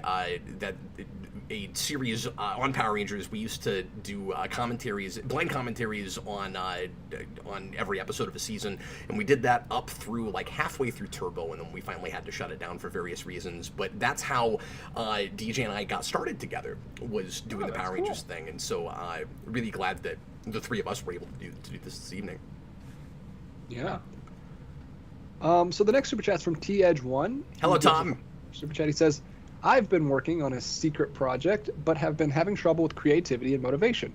What do you guys do to help you stay motivated? You rock. I know what secret project he's talking about, I think, as well. Oh, that's but it's a very secret, exciting. So I won't tell you what it is. Yeah, there you go. NDAs, or friend DAs, I suppose. Right. Pretty good. So motivation is tricky. Like, I struggle with it a lot. I think one of the things for me is, like, the hardest part for me personally is just starting. Like, once I get started, I can, like, be in the groove, and then I'm like, okay, cool, now I'm doing it. But, like, the motivation to, like, actually sit down and, like, open up the spreadsheet and actually, like, go into it is tough. I've definitely tried having it be, like, more of a scheduled thing where it's like, okay, every night I just open it, I try and type one thing. I try and just do one task for the game and just keep it on my brain. But sometimes you just need to take a little bit of time away and look at other things. I think often for me, I can be a little bit petty and competitive. And so one of the best ways to get me motivated to work on a game is to play a similar game in that genre, often something that I don't think is very good, like, or something that I, like, think is probably not, like, I'm never going to call anything out, but something that, like, I won't necessarily have a lot of confidence in. Just kind of see, like, okay, how do they handle this? Something that, like, I may never have heard of or that I don't know. Like, how do they do the system, and how would I do it, right? Like, it puts me into that designer brain mode of, like, okay, here's how they have done, like, I'm struggling figuring out how to do ranged attacks in this game. Okay, here's a game, how do they handle line of sight? How do they handle this or that? And it's like, oh, is that good or is that bad? What's good or bad about it? And that puts me into this designer brain mode that helps me flow into it and often write down new ideas for stuff. Like, a lot of Heroes of the Grid comes out of me, like, playing all sorts of different card games and, like, board games and, like, seeing, like, oh, here's a really cool combo deck that I made in, like, Slay the Spire. And I'm like, okay, how do I get this feeling in a Heroes of the Grid character? That felt very satisfying. How do I, build that out? Like, or hey, here's this thing that, like, ooh, man, I really like this mechanic, but I feel like it didn't work for this game. What could make it work? Okay, let's try that. And, like, that is kind of what gives me juice, which feels a little bit, it feels a little bit petty to, like, I don't want to, I'm not calling out any specific games or creators, but I think, as a designer, like, consuming a lot of media and a lot of game design really helps. Like, we stand on the shoulders of giants and we learn from each other. And I think that counts for inspiration as well, like, and motivation. Yeah, that's a great answer. I wanted to ask you how inspired you were by any CCGs, collectible card games, because I used to be really into, I said I haven't done a ton of tabletop, a couple things here and there that I would occasionally be into for a while and then fall out of. My wife and I, when we were dating in college, got really into the Versus system, and I think that helped me a lot in being able to jump into Heroes of the Grid as easily as I did. Yeah, Heroes of the Grid has a huge amount of card game DNA. It has, like, a lot of its DNA comes from games like, games that I love, like Netrunner and Magic and Epic PvP Versus and, like, all these, like, other games. And I think for a long time, many years, and I continue to listen to Mark Rosewater's podcast, Drive to Work, he's the lead designer for Magic the Gathering, and he just does a podcast, which is just him talking into his phone during his, like, 20-minute drive to work. And just talking about, like, certain design things, talking about, like, what worked and what didn't work about this for that set, answering questions or whatever. Like, he's just kind of doing, and, like, it's completely unedited, but it was one of those things that definitely gave me a lot of insight into how a game like Magic gets designed. And Magic is possibly the example of, you have a core system that you then do weird stuff with, right? Like, how much weird stuff do you do how do you evoke theme with this base system? Like and every expansion they have to do something different, right? They have to come up with something new. And honestly, like every single hero in Heroes of the Grid like kind of plays with will like play with slightly different mechanics or play with slightly different ways of playing. And a lot of that comes from Magic. It's like, okay, how do we make keywords matter? How do we like represent this idea? How do we structure these things? It's like, and so looking at how more card games and more abstract games do handle their theme is a big influence on Heroes of the Grid. Magic is probably just inherently the biggest, just because it is the best example of something like this. But like Android Netrunner is absolutely another big influence. Hearthstone does a good job with a lot of this kind of stuff. Epic PvP Versus is again, it's a much smaller game, but that was published by AEG, which is like kind of this fantasy fighting game, which had some inspiration as well. Like, yeah, it's a lot of card game DNA. Yeah, a big thing I had never seen before I mean, board game or anything else, is everything has a deck. Yeah, I think like the decks in Heroes of the Grid are probably a little like I wanted to make them a little thicker, just because shuffling a 10-card deck can feel a little bit slim sometimes. But when they're sleeved, it feels fine. But when they're like just 10 cards, it can be a little finicky. But it was just the ratios of like having 10 cards like ended up being really correct. Like even if we just doubled it, being able to have 2 of your power weapon at any given time didn't feel right. Like it was just kind of odd. And then with just 10, it becomes such a big deal if any ranger ever has 2 power weapons, which comes up.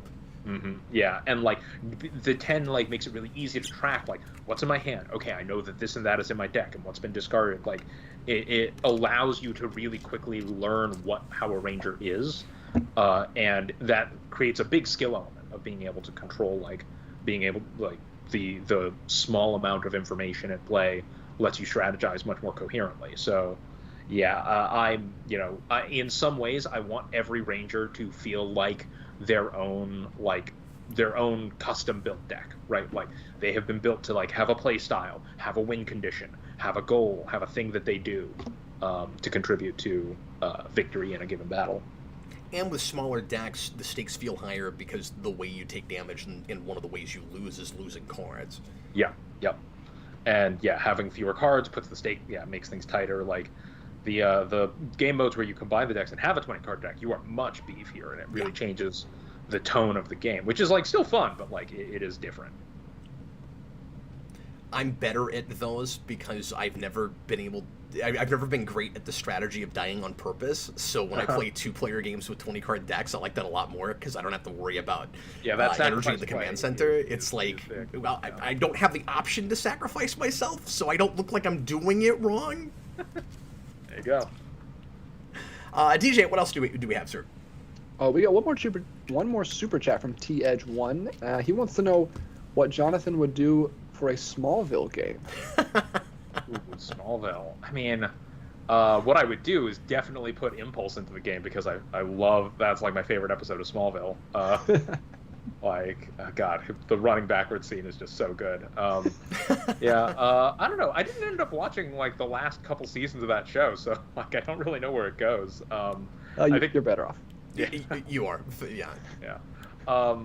I mean, did you miss the Doomsday love triangle? Because that happened. Yep, I sure did miss that. But I love hearing about it out of context. That's amazing. I can just keep going. Did you miss Mirror Universe Lionel Luthor? Oh wait, I think I just read the Wikipedia article on that. Oh, okay. Someone telling me that and just being like looking this up is like, really? Huh. But let's not pretend like you missed all of the weird stuff in that show, like a spaceship getting people pregnant, for instance. You know, like that happens. Wait, how do other people get pregnant? I thought I had my 2 kids. What? Is that the new myth that we tell our children? Like the stork? Do we tell them it's a spaceship made your mother pregnant with you? Yeah, I don't know. That's what I told my Smallville, kids. like I think this is an example of a situation where like I am not a huge Smallville fan, right? Like I watched the show a bit, and like I think when it comes to licensed games, it is really important to do games for IPs that you love. Yeah. And that if it is not I generally try to avoid doing games for IPs that I don't have a lot of affection for, that I don't know really well, because the real fans will often be able to tell, right? They can tell if your heart's not in it. And they can also tell if you know exactly what you're talking about and that you are a true, dyed-in-the-wool fan. And so, like, on that level, I probably, wouldn't make a Smallville game just because I'm not that tied to the IP. And I would much rather someone who loves the IP with their heart and soul design it, because they'll come up with stuff I would never. I don't know if Tom knows that. Oh, I'm sorry. Go ahead, DJ. I was just finish that up. I have a different question I want to sneak in. Sure. If you're fun. I don't know if Tom is aware of this, but my wife and I used to develop card games together that we just played at parties and with each other, and we tried to get one published once and it didn't work out. But the first thing I ever designed was a fan game for Smallville called Cryptofreaks. Well before I had the series on YouTube. I do a series, Jonathan, on Smallville. I have a love-hate relationship with that show. It's called Counting Cryptofreaks, and I did a card game back in the mid 2000s. Folks that know me, when I was working at the mortuary, I developed this card game called Cryptofreaks, and it had this dynamic where you had to mix kryptonite. You had cards that were just like a piece of kryptonite, and you had to mix it with different elements in order to give yourself a superpower. And so if you had a certain number of pieces of kryptonite with a snow globe, it gave you lightning powers. I think it was like a snow globe with lightning. They're like different things you could combine, and then it would give you magnetic powers. Because that happened in that show, and stupid stuff like that. And so I tried to build it around my love-hate relationship for that show, where it was like, there's a lot of fun in this, but it's also really stupid. So I made the game really stupid. Yeah, there you go. I leaned in with Power Rangers, right? It's like, it's got, Pudgy Pig. I demand Pudgy Pig in the core box because. We need this goofy, ridiculous character. Well, it sets a tone, right? It immediately tells you we'll go that far. I mean, I know it won't happen now, but, you could see the turtle with a traffic light on his head. Anything is possible. We also did make Pudgy Pig look really cool. I think Pudgy Pig looks way better than he does in the he looks like I remember him looking, not like how he actually looked. What I was going to say is, you mentioned that you read the Wikipedia page to learn about the Smallville thing. What kind of research do you do when you're working on the game? Do you actually go back and watch episodes, or are you usually looking at wikis? Both. A lot of the times I use the wiki to direct myself at an episode, where I'm like, okay, what storylines are important to these characters. It is kind of helpful because wikis are usually run by super hardcore fans who will what are they tunnel visioning onto as far as this character's personality traits or this character's super moves. I'll also check out YouTube clips. There's some channel that I'm spacing on the name now, but they tend to go through every popular Power Ranger character and just collect a bunch of their iconic fights and just kind of do a supercut of this character. And that is often really good because it's okay, this person has definitely collected all of their coolest moves. And so without necessarily having to actually watch every single episode, I can at least know okay, these are the moves that people identify as being the coolest ones. And some of them it's simple enough to just be they're fighting this monster. I look up that monster, I look up what episode they're from, I can now watch that episode to see what what to focus on. Otherwise, I just tend, when I'm working on a particular series, I just have it in the background, just kind of playing on continuous stream, and when something many of them I've already seen, some of them I've just are series that I hadn't seen before, and but when something pops up that ooh, I want to use that, or ooh, that's a great thing, I'll usually it'll catch my attention and I'll pull that in. But it's a real mix as far as research goes. It is very fun to write down all of these Power Rangers Blu-rays onto my taxes. It's definitely, you definitely got the coolest research gig out there, I think. Yeah, that's pretty cool. I have that with the channel too. All the stuff I can get away with writing off, and my wife always has to remind me about it. She's like, "You bought that? This happened. You bought that digital pinball machine last year and reviewed it, right?" I'm like, yeah, I mean, I didn't buy it for that. She's like, that was $1,000. You need to write that off. you go. Yeah, I mean, I watched I really changed the way I watched Game of Thrones when I did the Game of Thrones trivia game, and that like I was kinda surprised to ruined see the that show credit, for me by the on a way. certain level. I mean, well, I am honestly really proud of how that game came out. Like, it is not. I did not phone that one in. Like, I'm really.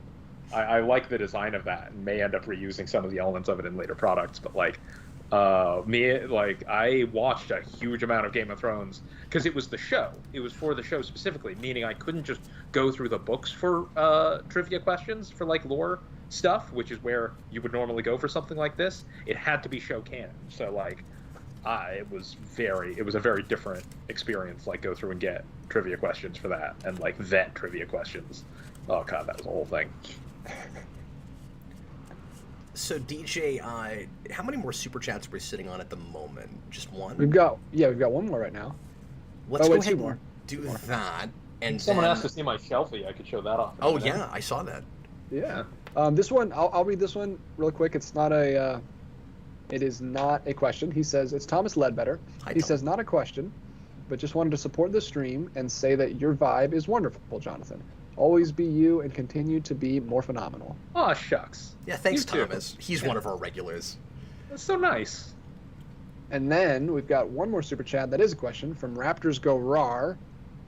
He says, what is your favorite Rar. dinosaur-themed Zord? Ooh. Rar. Oh, I thought you were going to cap it off at Dinosaur. Can we ask him that question first? Hey, Jonathan, it's Power Rangers. What is your favorite dinosaur? All right. Should I start with Zord or Dinosaur? No, start with Dinosaur. Dinosaur. Okay. I mean, as a kid, I was really obnoxious about the Deinonychus being, the actual Velociraptor, because the normal Velociraptor is a turkey. That's right. The closer thing to what we think of as a Velociraptor is actually the Utah Raptor. Right. Yeah. Like, the Utah Raptor and the Deinonychus are both like much cooler, like actual animals than the Jurassic Park Velociraptor. But I was gonna say, like, the Utah Raptor is kind of the one that I'm very, very fond of personally, as far as classical dinosaurs. I mean, God, as a kid who watched a lot of Land Before Time, that really threw off how I perceive of this specific breed of animal. As far as prehistoric creatures, though, in general, not just dinosaurs, I am personally very fond of the peccary, which is a prehistoric feral pig. And that's just because my high school, I went to a boarding school for high school, the Webb Schools of California, that is the only high school with an accredited museum of paleontology on its campus. Wow. And the museum got its start when the founder, who worked at the school, found a peccary fossil while traveling through Barstow. And every year when you're a sophomore, you go on the peccary trip, where you go hunt fossils for a weekend at this boarding school. And I have very fond memories of that, and I learned a lot about the peccary. And so, yeah, as far as, if I were to have a weird specific prehistoric sword, because in the dinosaurs there's a mastodon and a saber-toothed tiger, I think the peccary is great. Not that it would make a particularly intimidating giant robot. Yeah.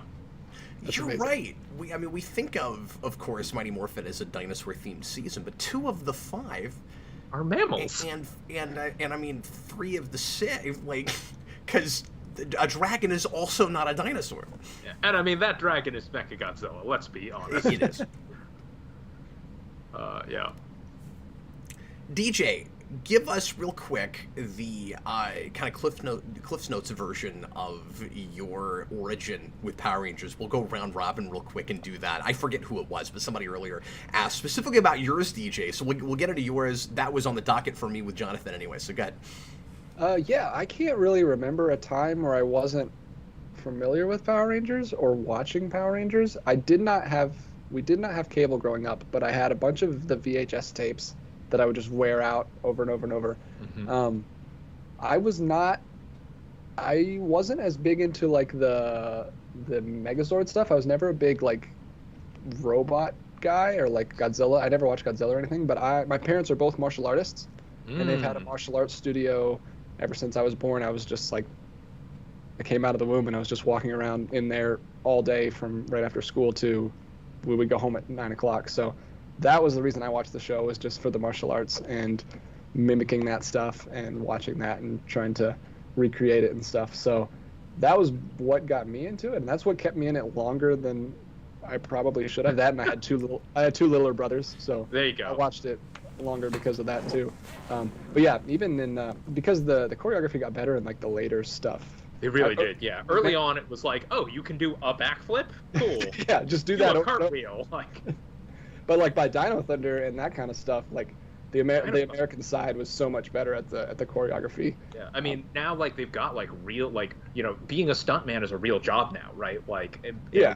that like, or is a much more. There's much more to being a stunt martial artist these days than ever before. So it's really cool seeing those people. And it's like, more respected in the industry. Oh yeah, yeah. Yeah. Oh man. We also should I- got better at mythology and lore and stuff later on too, like making our own stuff. Yeah. Oh man, like yeah, the I don't know. I'm very fond of the. I'm sad that Hasbro's not continuing with the Sentai partnership, like just because like the weird hoops they have to jump through to like mix the two, the two pieces of footages together was always a treat to like see them try. But I can totally understand why would you go to that effort these days when you have perfectly good actors who can do the stunts and like special effects are as cheap as they've ever been. Like, why, you know, the cost benefit isn't actually the same as it was back in the 90s. Yeah, on the business side, it makes a lot of sense. It's sad for fans, I think, just because it's been an institution for like 28 years. It's so weird and so interesting and so unique. Yeah, we'll always have the show. We'll always have the older seasons. Yeah. So, what was your background, Jonathan? Like, So as a kid, how do you start watching Power Rangers? like I started in like preschool, or like I don't know. I started similarly. Like I was watching Power Rangers. Like it's some of my earliest memories of like playing on the playground was like Power Ranger stuff. And is like, it Mighty Morphin, or are you a Fights. little younger than me? Because I actually can't pin your age down. I am 33 years old. Okay, so you're a little younger than me. Yeah, but my first series was Mighty Morphin. Like Okay, I was there, cool. like, and you know, I was very tiny. And we like I remember like being super into like the original Mighty Morphin team and being like, oh man, hip hop, keto, like breakdancing, whatever. But it was just kind of really mind blowing because at the time, like what I was watching was like Barney and Sesame Street and like, you know, whatever, like, you know, I'd been watching kids shows, and then suddenly here's a kids show that was like, it's like, oh, here's a bunch of like teenagers talking about whatever, like it's Care Bears, right? They do their homework, they eat their vegetables, and then like weird goofy monsters show up and they like kick them. It's like, and they like beat them up, and then like they jump into giant robots and fight a giant like it blew my tiny mind. And I grew up loving Godzilla. Like Godzilla has always been something that I've been very fond of. Like on the opposite end from DJ, like I love Godzilla. Like Godzilla is absolutely a franchise that is very near and dear to my heart. And so when like the Rangers like show up in their giant robots and like have a kaiju fight, I was just like, this is the greatest piece of cinema. This is the greatest piece of media that is physically possible to make. In the same way that I knew for a fact there was no number bigger than 10, I knew that Power Rangers was the best show ever made, right? Like, it was so good. And I think I really, truly fell in love with the show when Adam Park showed up, when they added the Gen 2 Rangers.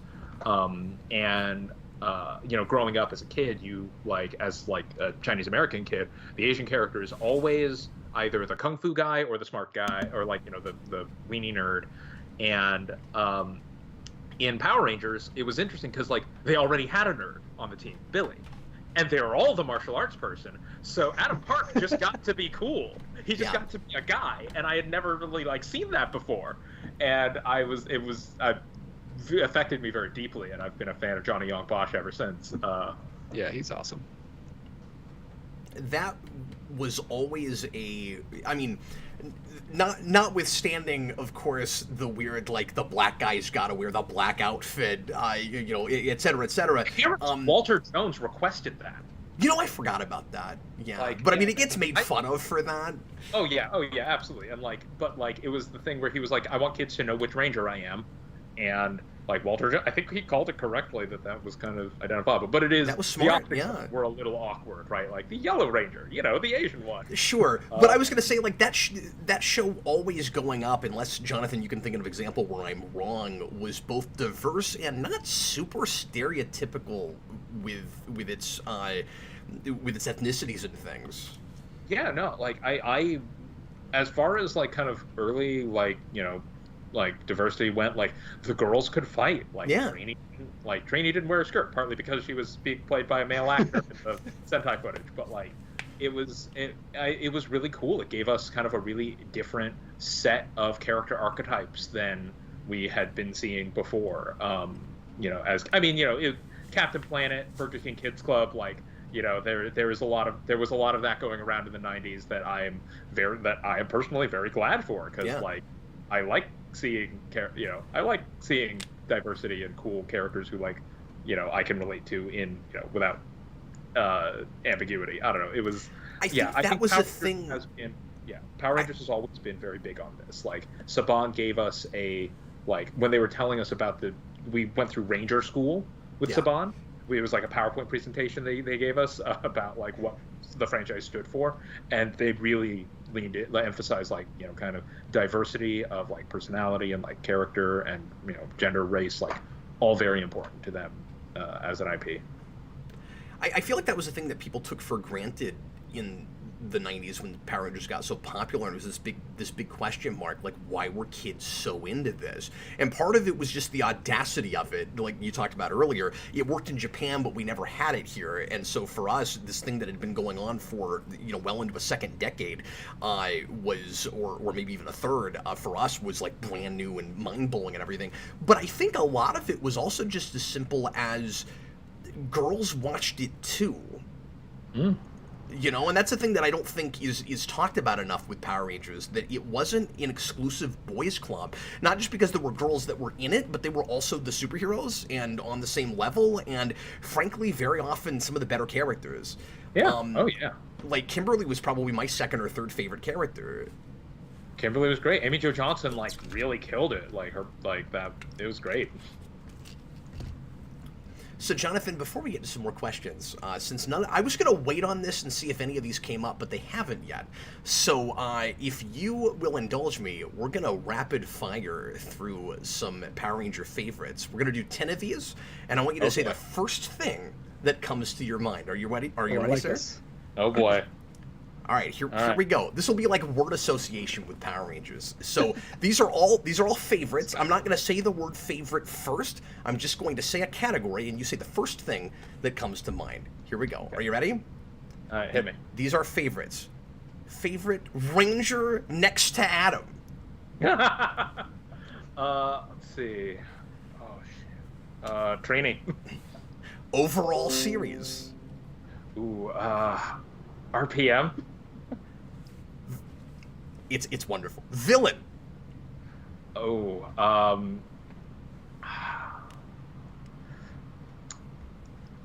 That's tough. That's tough. Oh, there's so many good ones. Oh god, the pressure. Dane. I'm gonna say Dane. Wow. At this point, a comic villain has eclipsed everything else for Jonathan Ying, ladies and gentlemen. I love Dane. He's so fun and cool and ridiculous. Oh god, he's great. I love the Justice Plan villains. One-off monster. Ooh, Pachinko Head. We already said that. We got there already. Yep. Yeah. Favorite theme song. Ooh, god.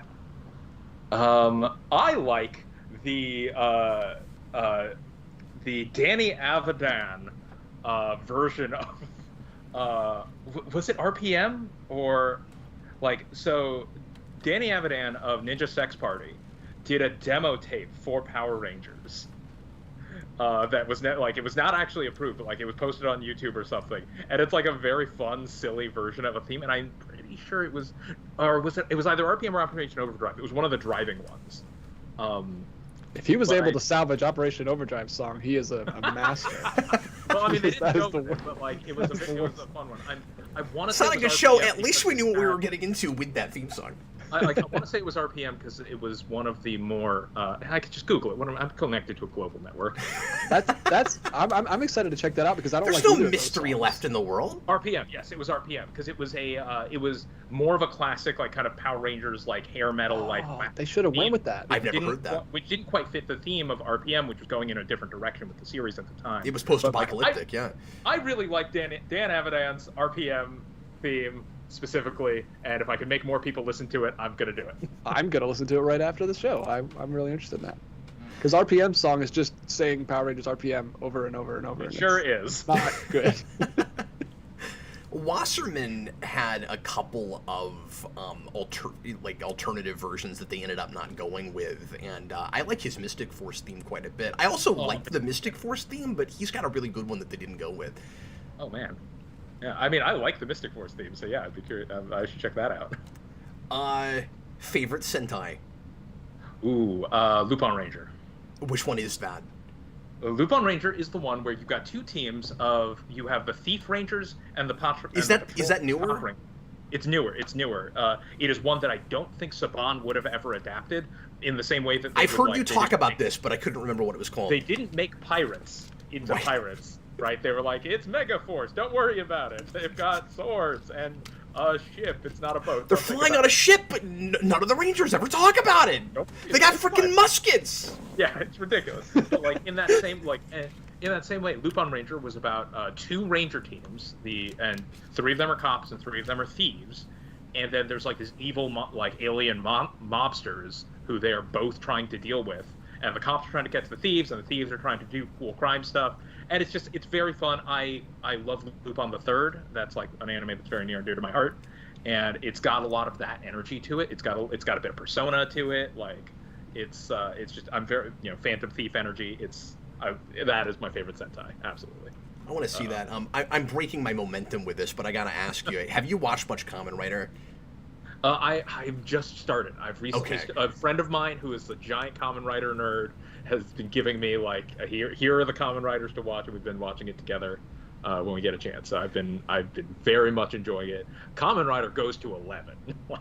Sample Gaim when you get a chance, because Gaim is fruit themed and it's insane.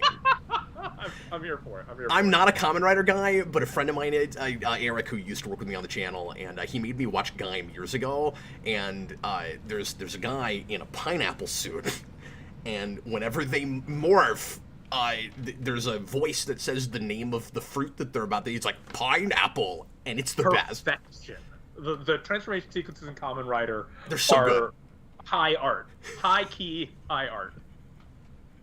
Okay, we've got 4 left. Megazord. Let's see. Q-Rex Megazord. Q-Rex is Dino Thunder, yeah? Q-Rex is Time Force. Time Force, that's right. I forgot what that was called. I don't like the Dino Thunder Megazord as much as I want to. I love everything else from that show, but the problem, I've said this before, but the problem with it is that it's also power tool themed. Yep. And I don't know why. It's got a drill on one hand and a saw on the other hand, and I'm like, you guys are mixing your metaphors here. I don't... Besides Dane, original creation from the Boom comics. Ooh, God. I'm very fond of. I mean, I love the Omega Ranger suits. You know what? Yeah. It's obvious, but like the Omega Ranger suits are just super cool. Yeah. Yeah, and so far removed from anything else we ever had. Yeah, I love them. Runner-up Solar Ranger. I like Solar Ranger's reveal and like the design of her. Like, love it. Like this like weird post-apocalypse like glitchy ranger with a hood. I'm sad they lose the hood when she gets her full powers. Anyway, it got insanely popular, and it's the too easy of the answer. But mine is Ranger Slayer. I love it so much. Like I think Ranger Slayer is my favorite Ranger suit now, just in general. Ranger Slayer is so cool. No, absolutely. Okay, you know what? I'll change it. I'll go Ranger Slayer. It's so cool. The one arm with the black and the in the white and the pink. It's so good. Good. It's good. The tattered cape. The double sort of darkness bow. Ranger Slayer's great. Speaking of that, I think my favorite Ranger combination to do when I play doubles in Heroes of the Grid is Rebel Ranger Slayer with Mighty Morphin Pink, because you get finishing shot and what's it called? 2 free damage. Like the opening shot, whatever that's called. Yeah. Quick shot. It's kind of nice. Quick shot. That's what it is. Favorite suit design. Ooh. I mean, we just waxed rhapsodic about Ranger Slayer. But I think for me, man, I mean, the Lupin Ranger suits are really great. I love the Beast Morpher suits, like kind of that leather biker gear look. But I think it's Shadow Ranger. I think it's Shadow Ranger. Yeah, that's pretty awesome. Yeah, SPD Shadow Ranger, like, is just badass. Like, it's cool, and like he's got the dog theme without looking too goofy. Like, yeah, I think it's great. Quick runner-up for the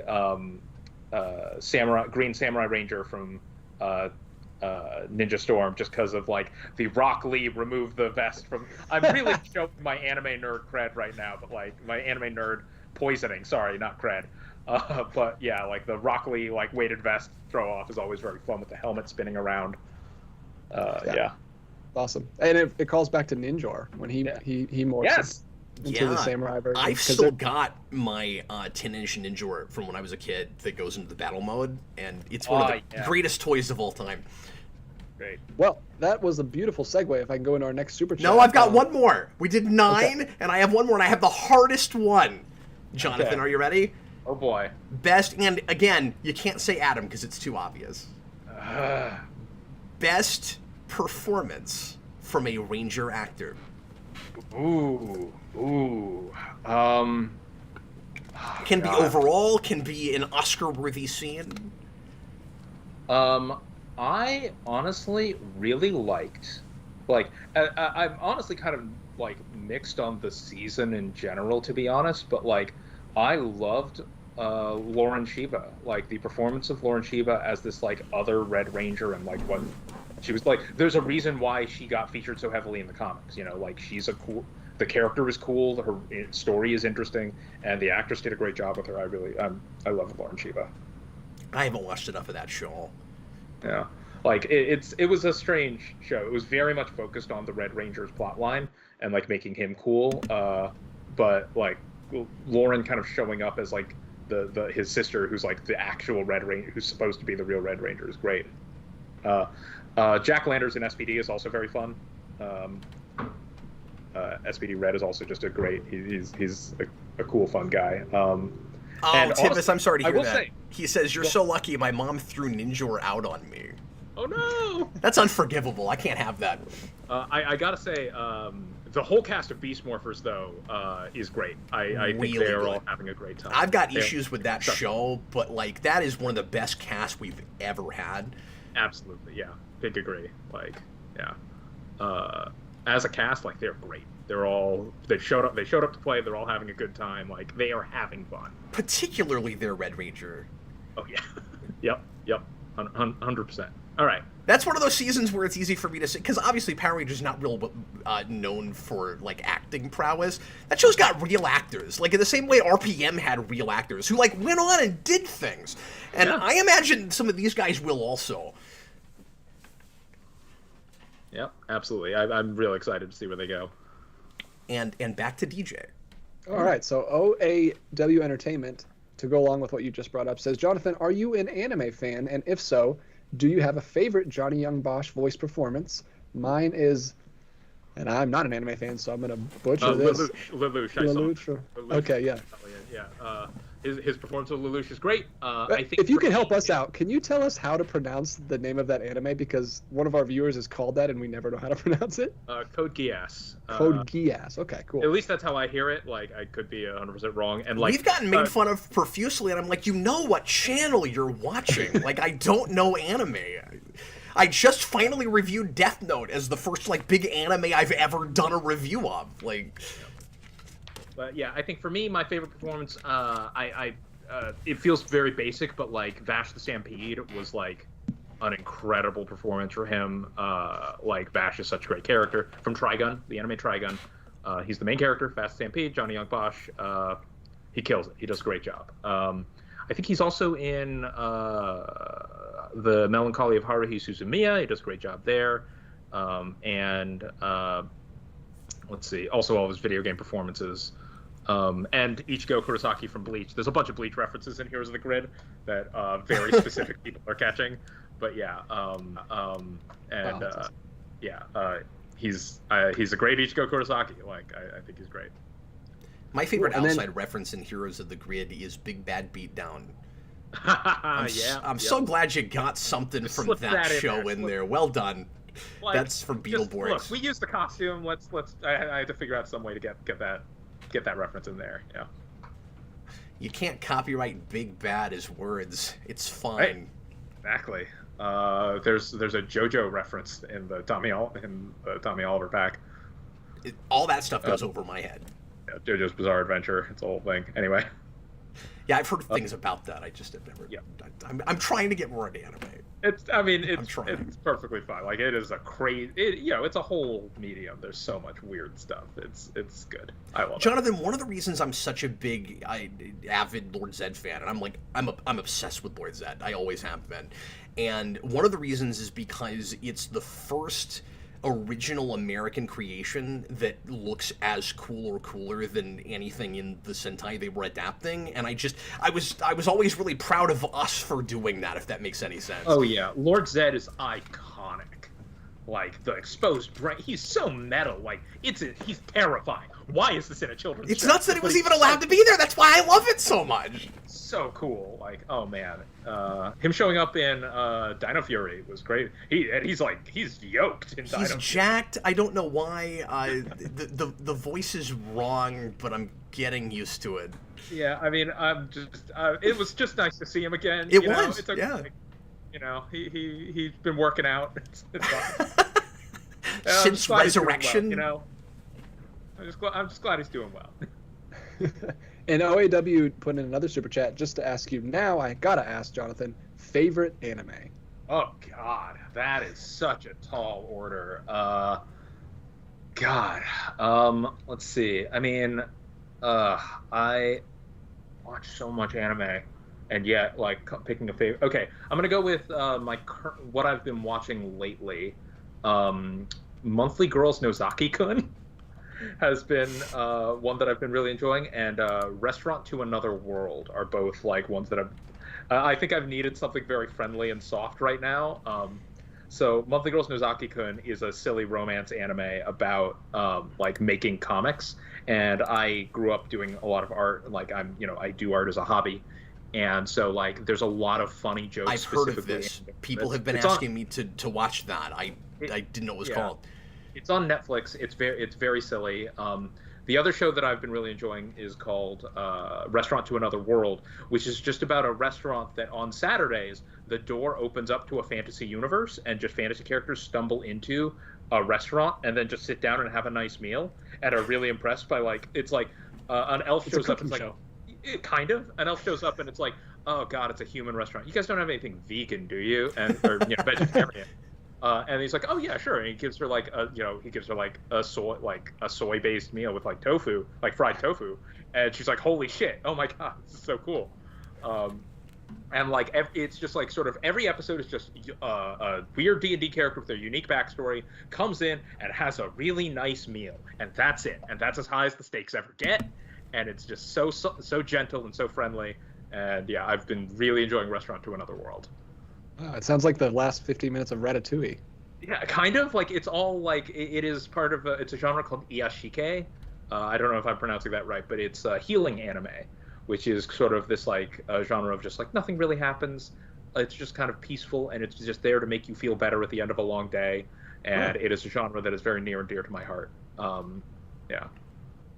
DJ, I want to tackle a comment real quick. Slasher Fred, which is name I don't recognize, welcome.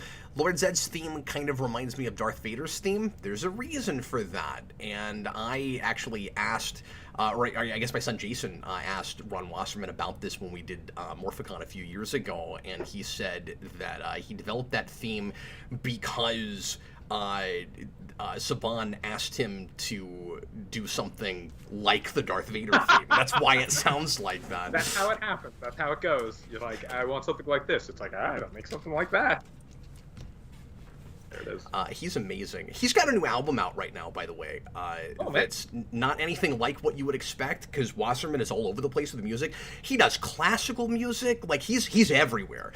And he just put out an album of electronica that is really ambient background stuff, but it's fascinating, and I think it's really good, like, background tabletop music. I've been playing it while doing Here's the Grid some. So yeah, check that out. I forget. I'll look it up, but check that out, everybody. Support Ron Wasserman. He's one of my favorite people on the planet. Yeah, heck yeah, love that. I also wanted to pull something from the chat from Slasher Fred. He says, "I wish they would have some Power Rangers ripoffs like they used to do during the '90s." More like shows that like Beetleborgs and like the shows trying to ape the core premise, like VR Troopers and stuff. And you'll never see that now because we're getting away from the Sentai footage even in Power Rangers. So we're not going to go to Sentai footage from other stuff and make new shows. Well, we'll have to make up our own, I guess. In some ways, like we had the new Voltron animated show, right? Like that was very much like, I think that's kind of where this genre is probably going to go next. Like shows like Voltron, or like, you can look at like a lot of like team shows, like the magical girl genre, funnily enough, is like the most Power Rangers thing these days. It's like, yes, quirky cast of multicolored heroes, monster of the week, here we go. That's the but yeah. Hey, Cap, not all the ripoffs were based on other Sentais. We did have tattooed teenage alien rangers from Beverly Hills. I can't even say that. That's true. That's true. But I really enjoyed listening to you try. God, why is there so many words? There was that like the one they shot in Ireland about knights and stuff that was like very short. Knights of Tensage. I forget what that was. It's like, there you go. Like There's actual yours. like Celtic. They like use actual Celtic lore and Celtic No, words. I just can't remember what it was called. So Terrano? Am I right? Was it Terrano? Tirnanog? Tirnanog! Oh, there was a G, yeah. Is there a G? Yeah, okay. Yeah, Between the three of us. Yeah, we by our powers combined. That was also a team of 5 deserving teenagers. Yep. Oh man, it is funny when I found out that they added the Mighty Morphin to the Power Rangers title so that it would map to Teenage Mutant Ninja Turtles. Mm-hmm. Like, they would have the syllabic match. Yeah, see, the tattooed teenagers from Beverly Hills did not get that memo, and they put way too many syllables in theirs. Yeah. Well, and there was a lot of that stuff. So the name of that album that Wasserman just put out is called New Terra, and you can listen to that on Spotify. Serpentera? New Terra. New Serpentera. New Serpentera. Yeah, he comes back in the new season. He's all swole Serpentera. Buff Serpent. Yeah, listen, I would be so here for a buff Serpentera. Okay, we've got about 8 minutes left if we do a full 2 hours. And I totally forgot, by the way, to mention for our patrons that we are indeed doing After Dark tonight. It's obviously going to be a later show, but right after the show, we'll take about a 15-minute break and come back. Brandon's on his way right now. Austin will be there. I don't know if it'll be too late for DJ, but we'll at least have 3 of us talking about random things we don't usually talk about on the channel. And come hang out with us. And if you are not currently a patron, you can do that at the $2 tier to get invited there, patreon.com/geekvolution. Hang out with us later into the evening, into the night, as it were. DJ, do we have any other super chats? We have one more from Blazing Star 25. He says, "Are you guys going to play the new Power Rangers tabletop game?" So I assume he's talking about the deck builder, or the RPG. Oh, yeah, good call. Yeah, actually, he probably is talking about the RPG, now that you say that. Because, I mean, they're both technically tabletop, but I'm sure he means the RPG. Jonathan, would you talk about that a little bit? Because I have not bought or played that yet. I do have the deck builder, both expansions. Have not had time to even get them out of the shrink wrap yet. But the RPG just came out a few weeks ago. And, Jonathan, I want to say you've played it, yeah? So I actually haven't played a full session in it. I did character creation, and I've watched some sessions of it, but like I've not actually gotten the opportunity to play in a game. I think that may be something in the works to get me on stream to do that. But it uses the Essence 20 system, which is its own kind of very slimmed down, very sort of theme heavy game system. That's like not not D20. It's not the D&D RPG system, but it's definitely it's really interesting to see how they kind of built around integrating it with Rangers and really trying to lean into kind of some of the weirdness of being a Power Ranger and like how do you define roles in a Power Ranger setting, and like how do you do, because it's like it's not strictly speaking that you have tanks and DPS and whatever, but but they sort of they do some kind of neat stuff. I really like how they lean into the dual lives of Rangers, of like both you have your powered form and like what you do in a fight, but that is actually pretty different from who you are as a person, right? Like like Billy could like kick butt and like use his power lance and do cool stuff, but he also, like when he was on his own time doing science and like studying for stuff, and like Zach was doing hip hop, and like characters like cook or do whatever. Like you have your hobbies and you have your personal difficulties and your personal pursuits that run in parallel to your Ranger lives, and I think that leaning into that dual life thing was a really cool choice for the system. But yeah, I admit I haven't actually gotten a chance to play a full session of it, so I'm definitely looking forward to it though. Yeah, it's interesting. I've definitely been enjoying a lot of weird indie RPG systems lately. Been playing a lot of Lancer, which is a mech RPG designed by the guy who makes the Kill 6 Billion Demons webcomic, actually. Anyway, but yeah. I am intimidated by the RPG, and that's why I haven't gotten into it yet, because I've never done very much at all tabletop role-playing, and I can't tell how good of a first-time initiation that's going to be. So I've been kind of holding out and waiting a little bit to hear more about it, for some of the rules and things to get more streamlined, and for people to sound like they figured it out and aren't still like groping around trying to figure out what to do. Because I'm hearing some of that, and I'm like, that sounds hard. I don't know if I want to do that yet. I don't know if I have the time to do that yet.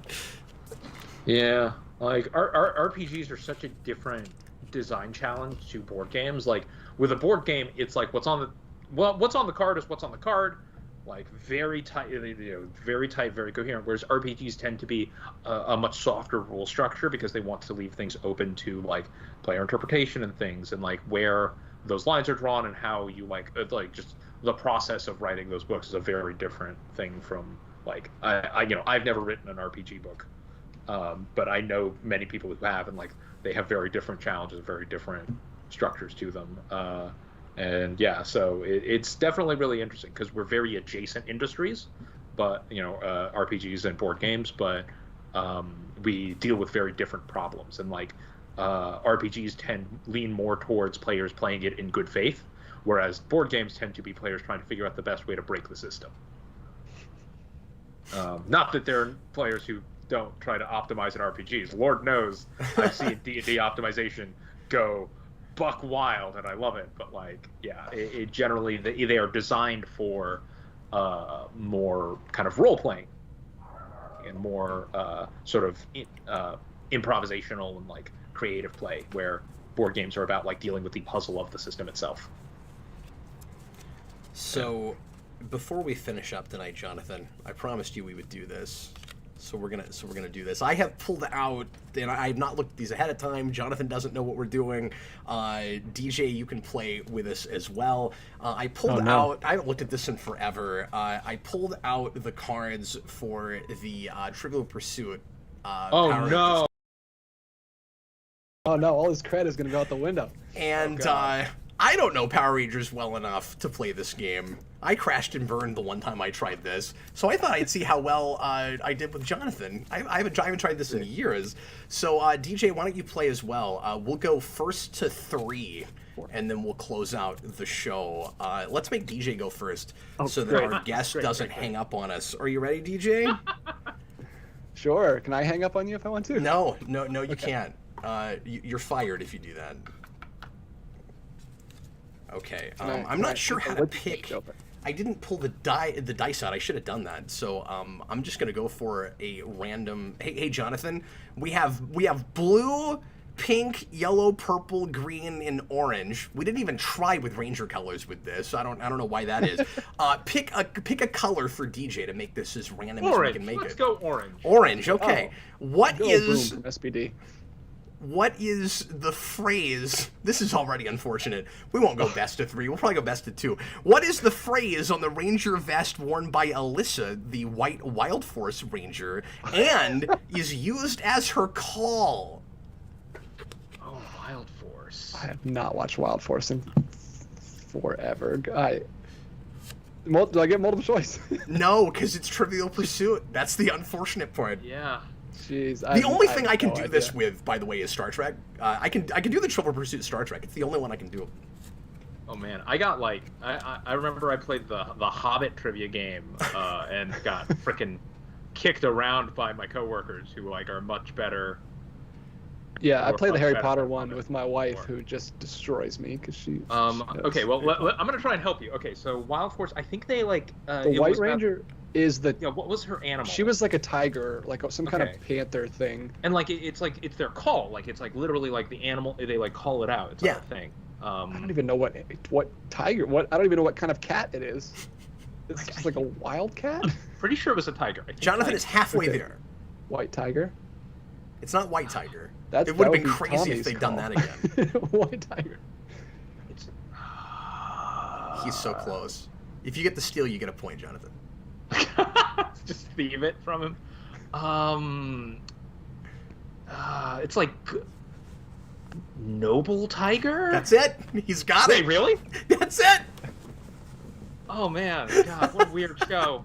No, I don't even remember Noble that. Tiger. Yeah, like I'm like remembering. That I'm like was going through the amazing. call out of my head, and I was like, it's like, yeah. They each had like a phrase with their animal. Anyway. Okay, God. Jonathan stole one from DJ. Hey, DJ, give me a random color Purple. of the 6 I mentioned. Sorry, what? Purple. Purple. Sure. All right. All right. Jonathan, which surprise guest star says history is already shifted and I'm here to set it back on track in Time Force? Guest star. Going with quotes and behind the scenes stuff. I don't know. God. So, guest star. So does that mean did Time Force do a like Ranger, like I don't think it ever did a crossover. yeah? But did they didn't do like a like oh hey here's a guy from Kamen Rider, here's a guy from No, let Whatever. me just say that guest star is really misleading. oh God. I got nothing for this one. I don't know. Okay, so the answer is Alex because he's believed to be gone from the pilot. Oh come on. That's what, yeah. I don't like the way that's worded that one's mean. at all. Yeah. Okay, Jonathan, give me Yeah. a color. Green. All right, here we go. Well, I've already lost. Serena Vincent, the actor who played the Yellow Galaxy Ranger, has a starring role in what teen comedy spoof movie? Oh, I know this. I'm stealing. Scoop him. Okay, go ahead, DJ. It's not another teen movie with Chris. I Evans. should have known that. Okay, There good you job. go. So you guys each have a point, and we go back to DJ. Jonathan, give me a color again. Thank you, Eric. That. Red. Who is... Come on! Is that the easy one? you, Yeah! Jonathan. That's not fair. So he just Well- automatically gets a point. We are going to go first to 3. Son of a fish. Who is the leader of the Machine Empire in Zeo? King Mondo. I'm Oh scooping. yeah, King Mondo. Yeah. Easy. Who? That's like who is the first Power Rangers villain? I'll give you a question you can't answer, DJ. How many hit points does he have in Heroes of the Grid? Haven't opened his box yet, but I'll let you know when I get to it. He's the biggest boss so far. He's got 10. Wow. He's got a card with 10, which is like the big like. It's very deep. But Oh, that's also, true. He's got... Sorry, I shouldn't have said it like that. He's got a card with 10. Yeah. Yeah. He does also, I believe, have the highest hit point total just because of that card. Yeah. Okay, DJ, give me a color. Yellow. He's almost got us smoked here. Despite jumping into Zords, which Power Ranger has to overcome a fear of heights in Mighty Morphin Season 1? Another freaking easy question. Oh God, fear of heights. Like, was it Billy? I'm actually sorry. I'm shocked you don't know this. I forget this. It was one of your favorite Rangers you mentioned. Yeah. Is it Adam? No. So Mighty Morphin Season 1. But no, it's Trini. One of the only character traits she gets in first season. It's like third or fourth episode. There's a whole thing with her having a fear of heights. Oh man, I'm very embarrassed that I missed this one. Yeah, we have been so long away from Mighty Morphin. Yeah. And I think they were intentionally kind of making fun of that in the 2017 movie with the knocking her off into water thing. Okay. Because again, they only watched the first like 5 episodes of that show, like very clearly. Anyway, Alan Wilkinson in the chat says, "Billy, you're too high." Right. Which is a quote from that episode. Well, that means that DJ Yeah, wins because he got that right, and I was letting people steal points. So yeah, you got us, DJ. Good job, man.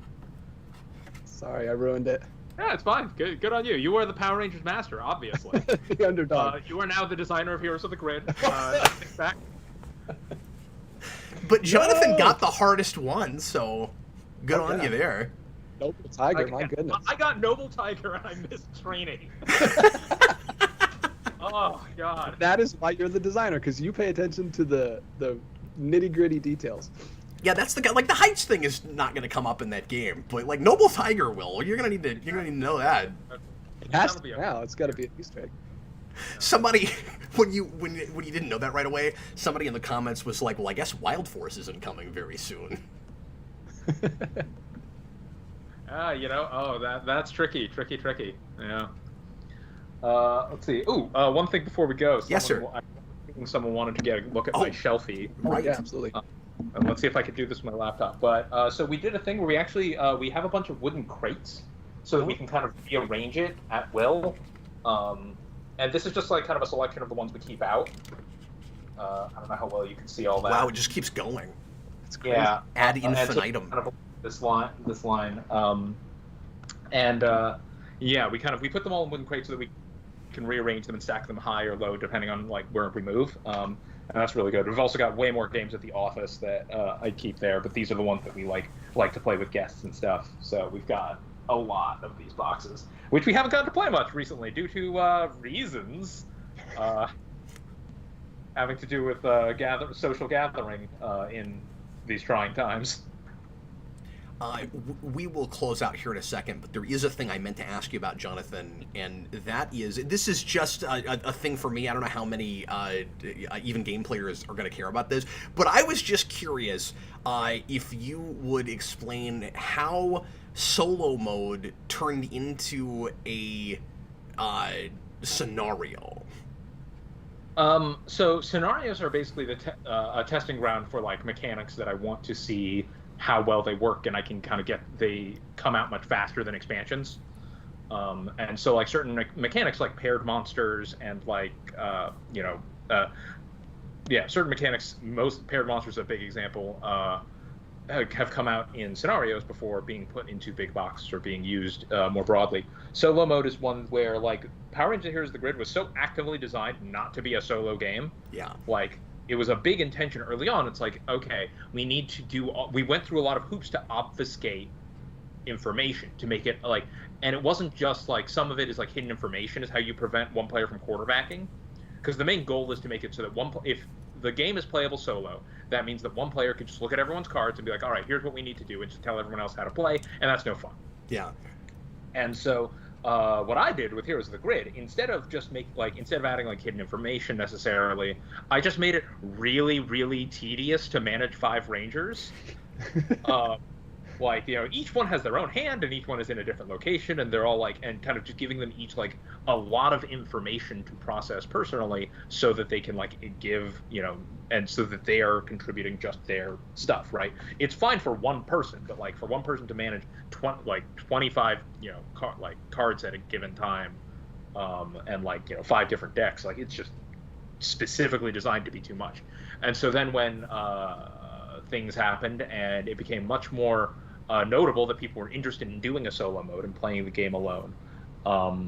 That I like sat down and I put a lot of work into figuring out a way to make the game function solo, because like you didn't want one ranger alone because the decks aren't designed for that. You are like many of the rangers are like, oh, you have to be teamed up in order for this ranger to like do their cool stuff. Another ranger can do this. It's a lot of teamwork is in the game, and so it had to be one player controlling multiple rangers. How to make that coherent, and so the triple deck system that we have in the solo mode was sort of what we eventually came down on. And I'm pretty fond of it. I think it was a long road to go, and kind of having it as a scenario makes it really, because this is such a weird experiment, like, first of all, you can edit a PDF, right? Like, I think originally there was like even a typo in the Halloween scenario that made it like 3 times as hard. And then we were like, oh, wait, shoot, that's a mistake. And we just fixed it, right? Like 2 days later, it was just fixed.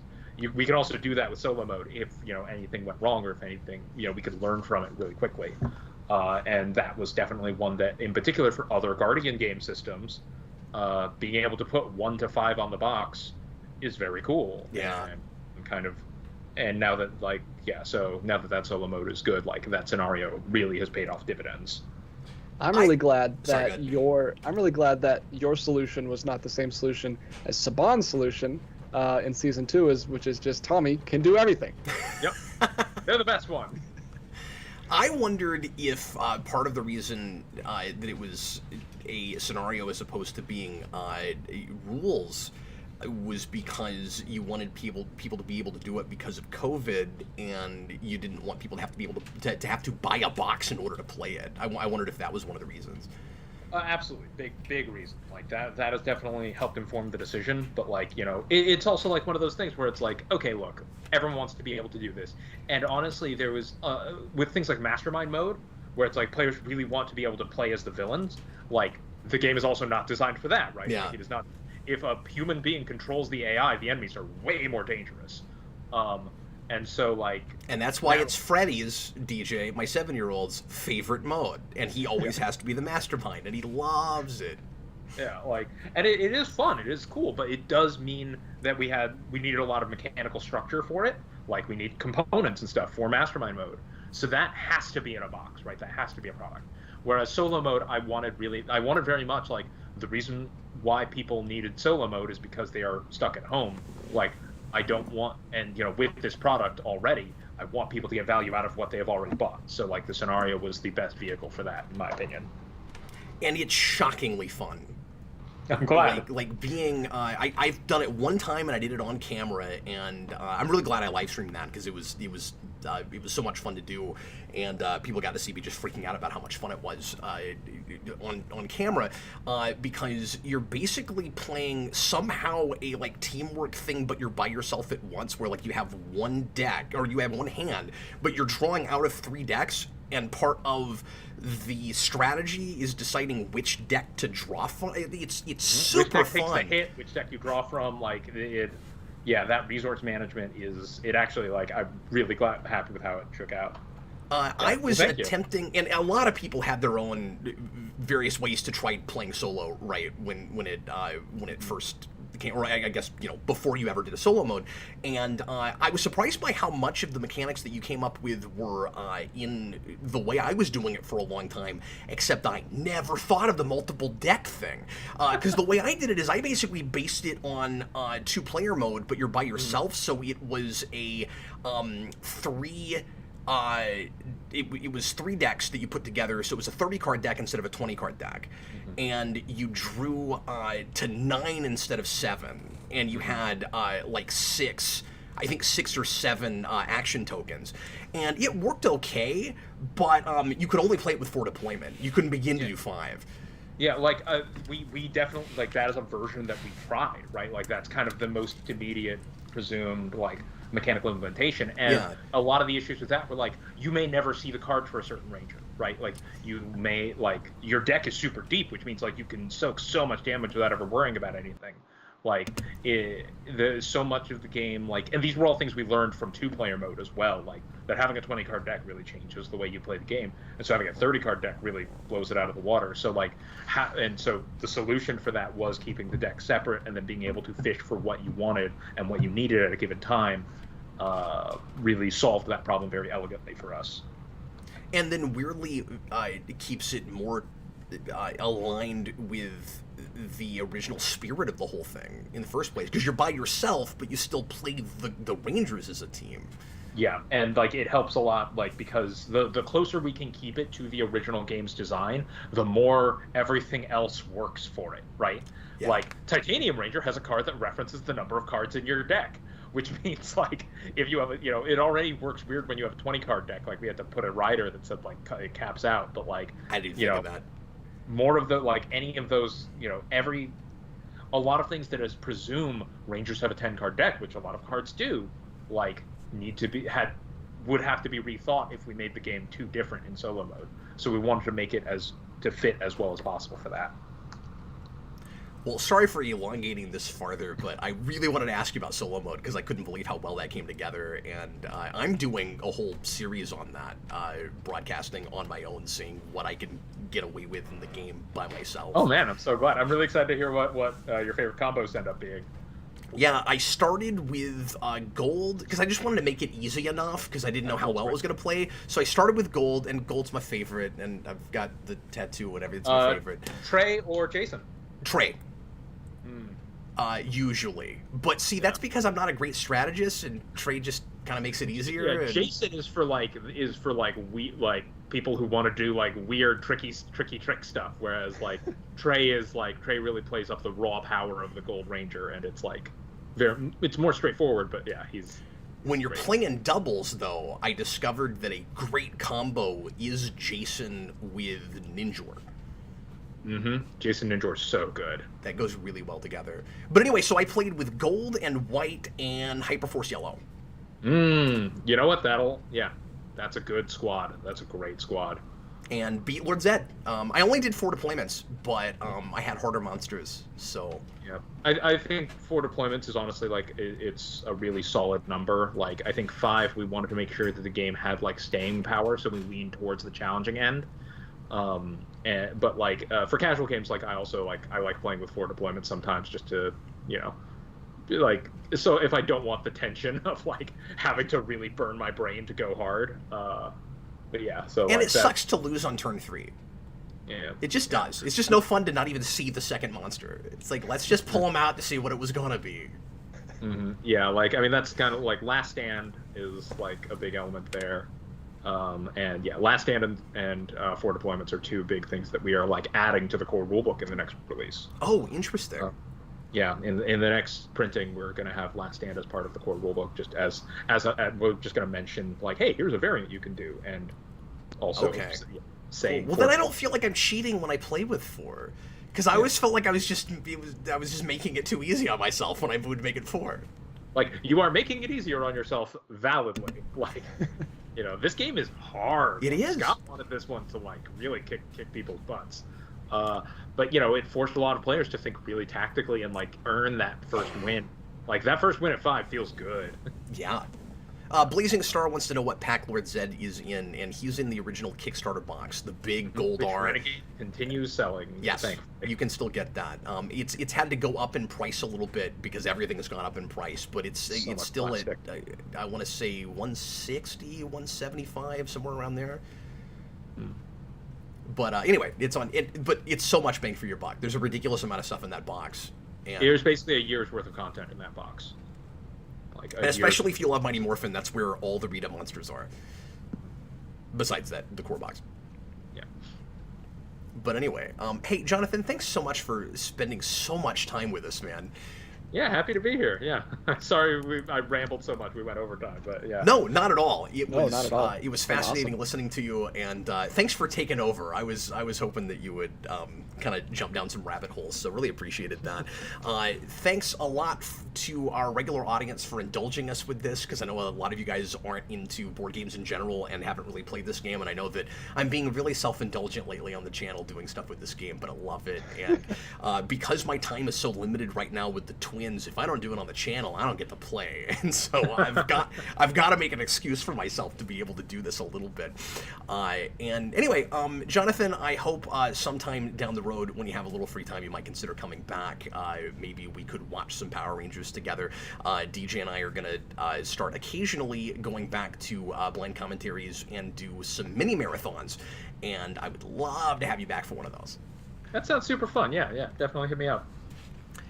Once again, folks, thanks a lot for being here. I will see you again tomorrow night. Everybody that is available and feels like tuning in, we're going to be doing another one of those mini marathons. The Jeff will be on. He'll be the special guest tomorrow night with me and Austin doing 6 episodes of The Animated Tick, my favorite cartoon show of all time. And heck yeah. A show that I have never done commentaries on, believe it or not. I've done 2 rewinds on that show, and I've never done commentaries on it. So anyway, Jeff's already told me what episodes he picked. They're some of the better episodes, and it's gonna be great. So anyway, we will see you hopefully tomorrow night for that. And then Saturday night, I'm doing a art stream with Ty. I'm gonna introduce you guys to my artist who's drawing Spawnville for me, and he's gonna be doing some drawing. Yeah, Jonathan, I'm doing a parody comic where I'm blending Spawn and Smallville, and it's called Spawnville. And oh god, the artist for that comic is going to be with me Saturday night at 10 p.m. Central, and he's going to be drawing among other things, a Captain Logan Ranger that he's designing for me, and I'm going to be painting some Heroes of the Grid figures. So join us then. That sounds great. As well. Really exciting, fun weekend, and I hope you'll pop back in with us. And Jonathan, this was one of the most fun shows we've done in a very long time, and that's all thanks to you. So thanks a bunch for being here. Well, thank you. This was wonderful. Yeah. We'll see you again real soon. Later, folks. Cool. Get you all around. See you guys.